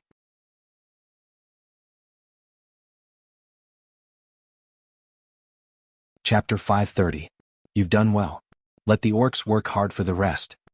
Zishang pulled Yun Jioge into his arms and kissed her forehead gently. Okay. Yun Jioge smelled the faint fragrance on Zishang's body. Her depressed mood was instantly lifted. She immediately returned to the treatment room and workroom that Ian Shirley had helped her build in the back mountain. He picked up his brush and quickly drew up a plan for the orcs' awakening. Then he called the military counselor over. I thought you would awaken the guards first. The military counselor was surprised to see Yun Jioge's awakening plan. After all, the guards were powerful warriors, so they had a higher chance of awakening. No, according to the experience of the rabbit tribe, as long as one of the golden orcs awakens, the others will awaken safely as long as they guide them properly. Therefore, Yun Jioge's awakening plan was not based on the number of people, but the races. The first was the Naga. Aunt Gaga was a strong-willed guide. With her around, the Naga would definitely awaken smoothly. Miss Yun, which race will the Naga join after the awakening? The military counselor asked carefully. The Eagle Men, of course. Yun Jioge did not seem to notice the military counselor's thoughts. The Eagle Men and the Naga were the first tribes to rely on her. They often competed with each other. Yun Jioge thought it was good since there was competition. Thank you, Miss Yun. The Eagle Men won't let you down. The military counselor heaved a sigh of relief and prepared everything for Yun Jioge. If the Naga could awaken successfully, the Eagle Men would learn from them. Yun Jioge's plan was to let the Naga drink the water of magical stone first. After the demonic energy invaded them, they would enter the illusion under Aunt Gaga's guidance to defeat themselves. After learning about the plan, they were so excited that they could not sleep for a few days. They instructed the entire tribe to cherish this rare opportunity and strive to awaken and surpass the Eagle Men. Of course, this slogan was only used internally. They did not dare to leak it in front of the Eagle Men. On the day of the plan, all the Naga gathered at the back mountain and lined up, waiting for Aunt Gaga to distribute the water of magical stone. The 5 little Nagas also came to join in the fun.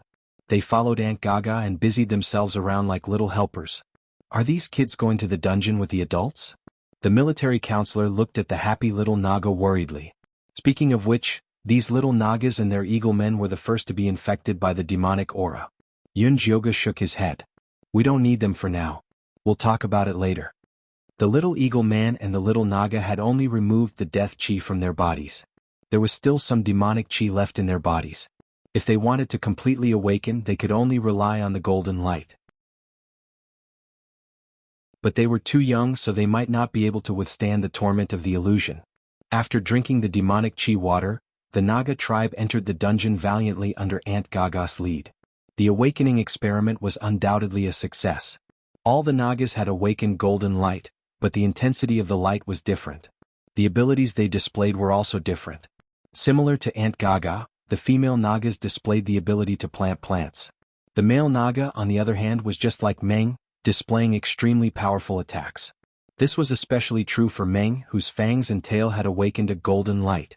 His speed and strength had increased, and he could smash a boulder as tall as a small mountain with a swing of his tail. However, what surprised Yunjioga the most was that there were a few skinny female Naga beastmen who had awakened special abilities. It was a very small green snake species. They were extremely fast after transforming into their original form, and their venom was very strong. They were experts at assassination. These awakened Nagas were taken away by Zishang. The females were taken to farm, while the males were sent to guard the small mountain in the city. Next, Yunjioga began the awakening of the eagle men. She released Ash, who had been kept away all this while. The demonic aura on Ahui was a bit heavy. Yunjioga was worried that he wouldn't be able to awaken, so she asked the military counselor to bring Ashui over and let him stay with his father and talk more. She hoped that the power of kinship could help him get through the secret realm. After making arrangements for Ahui, Yunjioga called Aze to her newly built treatment room in the back mountain. Miss Yun. Aze lowered his head, not daring to look at Yunjioga. I heard you've recovered a long time ago. Why didn't you come find me? Yunjioga asked Aze while carving runes on spirit stones. I don't have the face to see you. Aze was afraid that he would be seen as a crazy bird if he walked out, so he had been hiding in his nest. It wasn't your fault for going crazy last time. I've already found a solution for you. Yunjioga put down the spirit stones and looked at Aze. Do you trust me? Of course I trust you. Aze immediately looked up. He almost swore to the heavens. If you trust me, then lie on the stone bed over there. I'll extract the golden light from your brain later. The process is very simple, but you might lose a part of your memory. Only by removing the golden light from Aze's brain and making him awaken again would he not lose control and become crazy. I won't become an idiot, will I? Aze's face paled at the thought of the prince's stupidity. That won't happen. At most you'll forget the past. Aze had always been brooding over his brother's death. What Yunjioga needed to do was to remove this part of his memory. Okay, then do it. Aze immediately lay down on the stone bed. Relax and breathe. You'll be fine soon. Yunjioga's voice was soft. While Aze was relaxing, she stabbed the lightning fire needle into his sleep acupuncture point. Aze's head tilted and he fell asleep. Yunjioga used her divine power to ignite the golden light in his brain. Then she carefully extracted it and put it into a bottle of spirit condensation. Why are you keeping his golden light? Zishang's voice suddenly sounded. Yunjioga almost knocked the bottle over. Can't you knock when you come in? What if she made a sound when she extracted the golden light and Aze became an idiot? Who knew you were so cowardly? Zishang walked over to Yunjioga and looked at the bottle in her hand. You haven't answered my question. I plan to put Aze's golden light into Little Blossom and Big Ear's bodies to see if it can save them, Yunjioga said. It was like a blood transfusion. The golden light that Little Blossom and Big Ear awakened wasn't enough to expel the demonic chi. Then she would put in some golden light to see if it could strengthen them. Aren't you afraid they'll suck Aze's golden light and become crazy? Zishang raised his eyebrows. The golden light itself is good. It's just that Aze's brain can't control it. Plus, Little Blossom and Big Ear didn't awaken in the brain. They'll be fine. Yunjioga lowered her head and engraved Aze's golden light on the bottle. You really know how to make trouble. Zishang shook his head. Those poison beastmen were already abandoned in his heart. Only Yunjioga would think of a way to save them.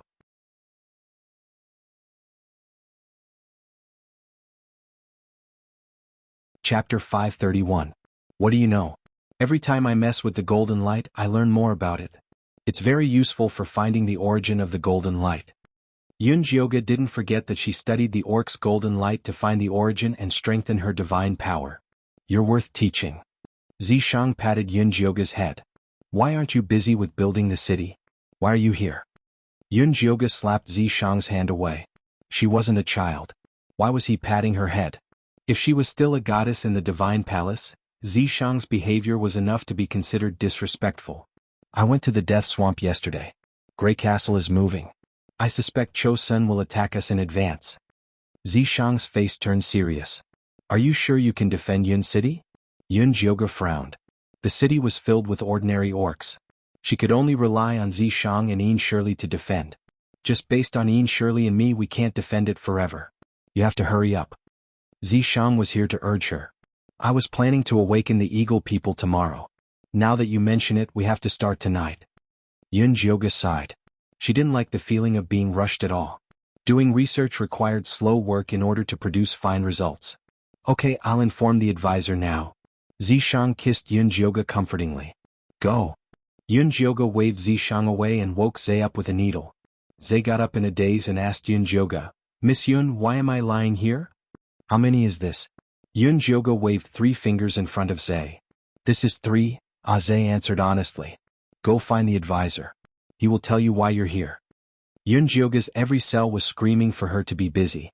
She really didn't have time to explain too much to Zhe. Oh. Zhe scratched his head and walked out in a daze. The advisor soon brought the Eagle people over. He asked Yunjioga excitedly and nervously, Miss Yun, Master Yi Zi said we're going to awaken tonight. Is it true? That's right. Take this magic stone and soak it in water.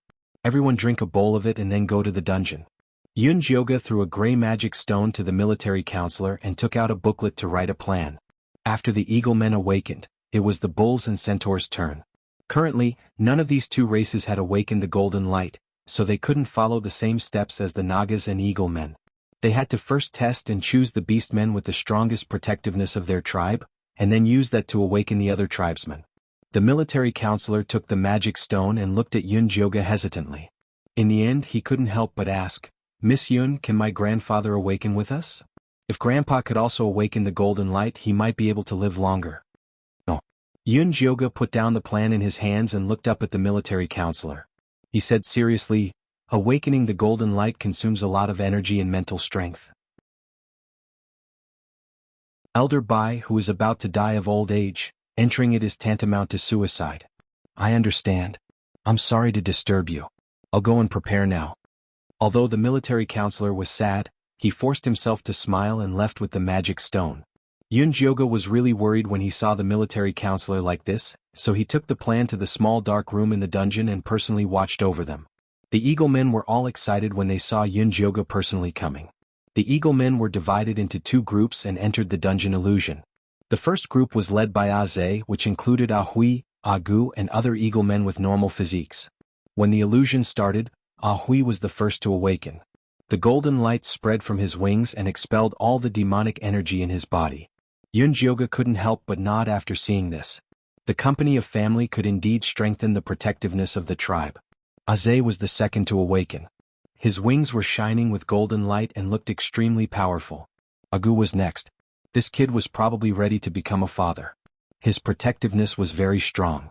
Other than his wings, his abdomen was also awakened with golden light. The other Eagle men also awakened one after another. All of their wings were glowing. The stronger Eaglemen's wings were brighter while the weaker ones were dimmer. However, it was the best outcome for all of them to awaken. The awakened Eagle men were automatically ejected from the illusion. The military counselor and Ah Fei guarded outside and pulled them to the resting room next to the dungeon. Soon the first group of Eagle men all left the illusion. The military counselor, Ah Fei, Ah Ping, and the other young and strong Eagle men were the second group. This group of strong Eagle men awakened even faster. The golden light on their wings was also very dense. They would definitely be very strong after transforming. The military counselor's awakening was also very smooth. First his wings, then his chest. The light was even more intense than Agu's. However, this was very normal. The military counselor had always been in charge of the tribe with Elder Bai. His protectiveness was the strongest, so he naturally awakened the most. Yunjioga was just about to close the illusion when she saw the military counselor's face suddenly turn pale. He suddenly spat out a mouthful of blood. Then, a golden light burst out from his head, and he was ejected from the illusion. It happened too suddenly. Yun Jioga didn't even see how the military counselor flew out. She quickly left the dungeon and saw a group of eagle men surrounding the military counselor at the foot of the mountain. "Military counselor, are you okay?" Zhe patted the military counselor's face nervously, almost causing it to swell. "Miss Yun is here. Everyone move away." Gu saw Yun Jioga coming over and quickly let her come closer. "Miss Yun, what happened to the military counselor? Why did he spit blood?" Zhe's face was full of panic. The military counselor was recognized as an elite in the tribe. The awakening should have been very smooth. Why did he spit blood instead? He has awakened too many parts. He's too strong, so he spat blood. Don't worry. Yun Jioga comforted the eagle men while using her spirit eye to check on the military counselor. The golden light on the military counselor's wings and chest were very stable.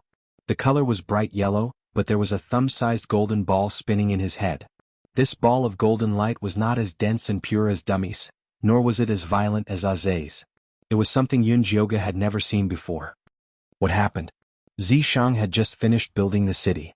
As soon as he came over, he saw Yun Jioga frowning in puzzlement. There's a small problem with the awakening of the military counselor.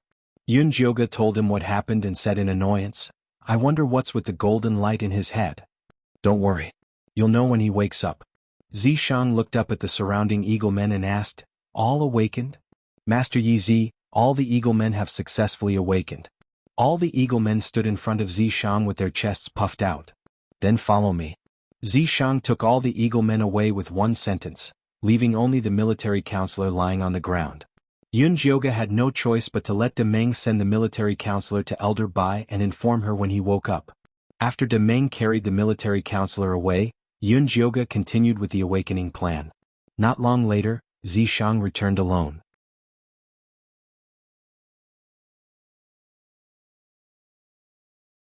Chapter 532. Where are Agu and the others? Yun Jioga glanced at the sky. Not a single eagle men had appeared. "I sent them to patrol. These eagle men are not bad." Zishang had just tested it.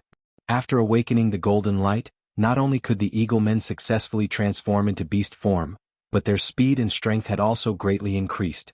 At the same time, Argus, who had awakened 2 body parts, could also spit out wind blades. He organized the eagle men into an air force. Some of them were responsible for patrolling the airspace of Cloud City, and some of them left Cloud City to check on the situation of the migrating orcs and help them reach Cloud City as soon as possible. "I plan to have the rabbit men patrol the inner city. What do you think?" Yun Jioga asked. Currently, the eagle men were responsible for defending the outside while the serpent men were defending the small mountain. The inner city was a little empty. The rabbit men are very disciplined. They are very suitable to be patrol soldiers. Zishang nodded. No matter what, the rabbit men were still golden-like beastmen. It would be a waste for them to stay in their territory and plant crops every day. I'm also going to set up a farming team with Aunt Gaga as the leader. They'll be responsible for helping the orcs grow food. Yun Jioga added a farming team to the list and then wrote down a healing team. However, it was still empty at the moment, and he would have to wait and see when the orcs could awaken this ability. These are all small problems. What I'm more curious about now is what happened to the military counselor's brain. Zishang stroked his chin. Military counselor was usually very good at thinking. Now that his head had awakened with golden light, he had a feeling that he would bring surprises.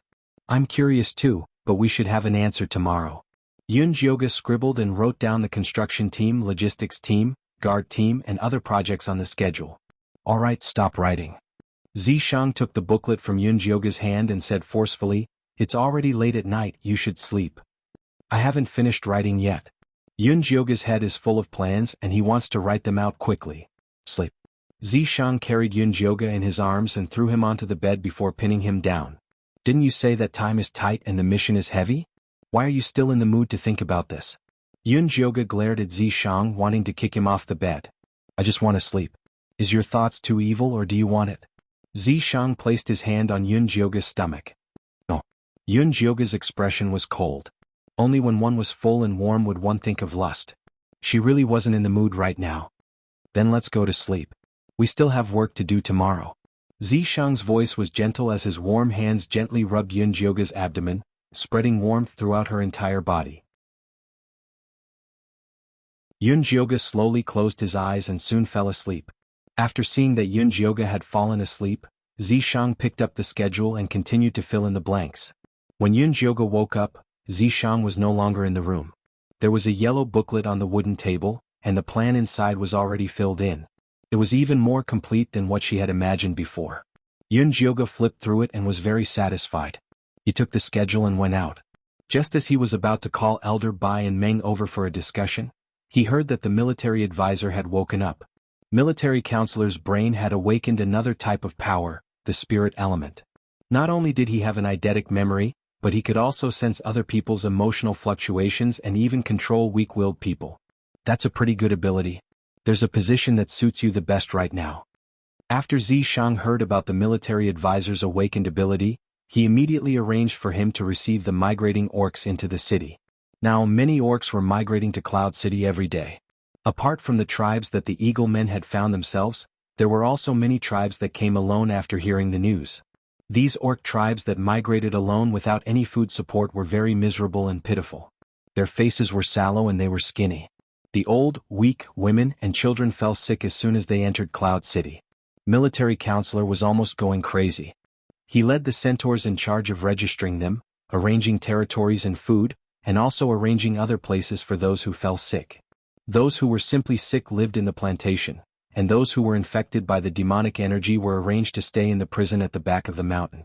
They were also divided according to the degree of infection. Now, the large prison at the back of the mountain was occupied by the gnolls, and the middle prison was occupied by orcs who were infected by the demonic energy but had no way to awaken. These orcs had to wait for Yun Jioga to finish her work before they had time to find a solution. Zishang was also very busy. He grabbed Ian Shirley to do construction every day. Cloud City was changing every day. Cannons rose one after another on the city walls, and a solemn atmosphere filled the entire Cloud City. Even the most naive children knew that war was coming. They no longer ran around and played. Every day they followed the adults of their tribes and prepared to fight for food. The plan to awaken orcs had been carried out according to plan. Currently it was arranged according to the order of entering the city. The centaurs and bull people had successfully awakened. The golden light was awakened in the legs and horns respectively. They were all classified as combat troops by Zishang. According to Yun Jioga's plan, they should go to the wild boar tribe next. At this time, Aze brought a fox youth to see her. Lady Yun, this is Asang. He said he has something to report to you, Aze said. This youth was very beautiful. His skin was white and his facial features were exquisite. His eyes were arched upwards and he dragged a big fluffy brown tail behind him. As soon as he saw Yun Jioga come out, he got up and placed his right hand on his chest. He bowed respectfully. Honorable Lady Yun, thank you for providing food and a place for my people. I will forever be loyal to you on behalf of the Fox tribe.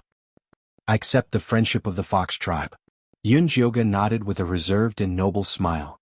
After sitting down, she asked Asang, may I know why you're looking for me? I heard that Lady Yun is forming a medical team. The Golden Light Orcs of our Fox tribe just happen to have special medical abilities, Asang said proudly. Your Fox tribe knows how to heal? Yun Jioga was shocked. She thought the Fox tribe would be better at illusions. Yes, our Fox tribe is proficient in all herbs in the secret realm. We've developed countless medicines that are very effective against all sorts of illnesses of the orcs, Asang said passionately. Wait. Yun Jioga stopped Asang and asked in confusion. After the black rain, most of the plants died. What else is there other than the big jade grass that can stop bleeding? That's right. After the black rain, only the big jade grass is left. Our Fox tribe has more than 10 prescriptions for it, Asang said. These prescriptions should only have the ability to stop bleeding, right? Yun Jioga felt that Asang was tricking her. Yes. Asang's expression didn't change even after being exposed by Yun Jioga. She continued, actually the healing abilities of the orcs are very strong. The ones that really can't heal are the mental injuries. Our Fox tribe's golden light ability has a special effect on this. It can alleviate all their illnesses and achieve rapid healing.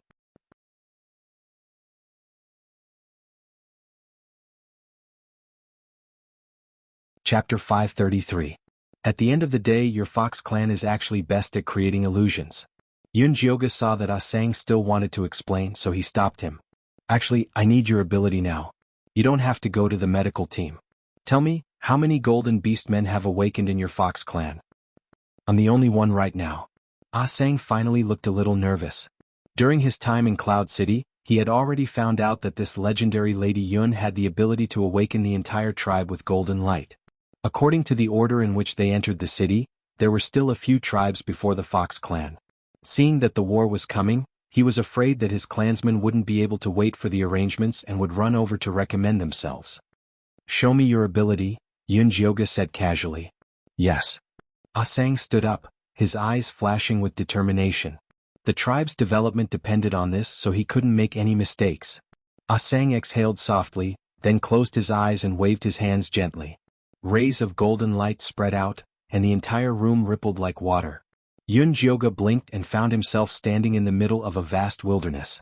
Above him was the dark sky, and beneath his feet was the dry and cracked brown ground. The wind that blew against his face carried a bitter and fishy smell. It felt very real. Not far away, there was a skinny sika deer looking for food in the withered grass.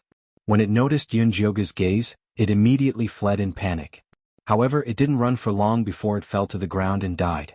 Although Yun Jioga knew that everything in front of him was an illusion, he still felt very sad. This was the true portrayal of an arcane realm, despair and death. This little fox's ability isn't bad. I want her. Zishang's voice suddenly sounded in Yun Jioga's ears. The water ripples faded and everything returned to normal. Ah Sang stood in the middle of the hall, his fair forehead covered in cold sweat. He looked at Zishang, who had suddenly appeared, in awe and fear. He had heard that Lady Yun had a very powerful naga with her, but he thought it was a reckless martial artist. He didn't expect it to be so powerful that it could break through his illusion with just one sentence. Ah Sang's originally somewhat smug mood immediately vanished. It's not good to cut in line. Yun Jioga shook his head. She didn't mind opening a back door. After all, this was an ability that she desperately needed. But illusions and whatnot. With the illusory realm created by the Foxmen, not only will it increase the speed of the Orc's awakening, but it will also increase the defensive ability of Cloud City. It's killing two birds with one stone. Zishang revealed a determined look. All right. Yun Jioga was defeated by his gaze. He turned to Ah Sang and said, Go back and let your people rest. Tomorrow, Ah Zhe will take you to the back mountain to prepare for the awakening. Yes, thank you, Miss Yun. Thank you, Lord Yizi. Ah Sang was overjoyed. He hammered his chest and left. You're in urgent need of healing beasts. You should ask the military advisor to help you filter them out, Zishang said. I've already told him to keep an eye on them, but they're all boars, bearmen and ape-men. Yun Jioga went through the orc tribes that had recently sought refuge with them. Then he noticed a big problem. Why aren't there any leopard men or lizard men? When she returned from Grey Castle that day, she immediately asked the eagle men to bring Little Blossom and Big Ears tokens to the leopard men and lizard men. Logically speaking, they should have reached Cloud City. Ask the military advisor. Zishang asked Azay to inform the military advisor to come over immediately. The military advisor soon arrived. After hearing Yun Jioga's question, he replied, Ah Fei and Ah Ping left 5 days ago.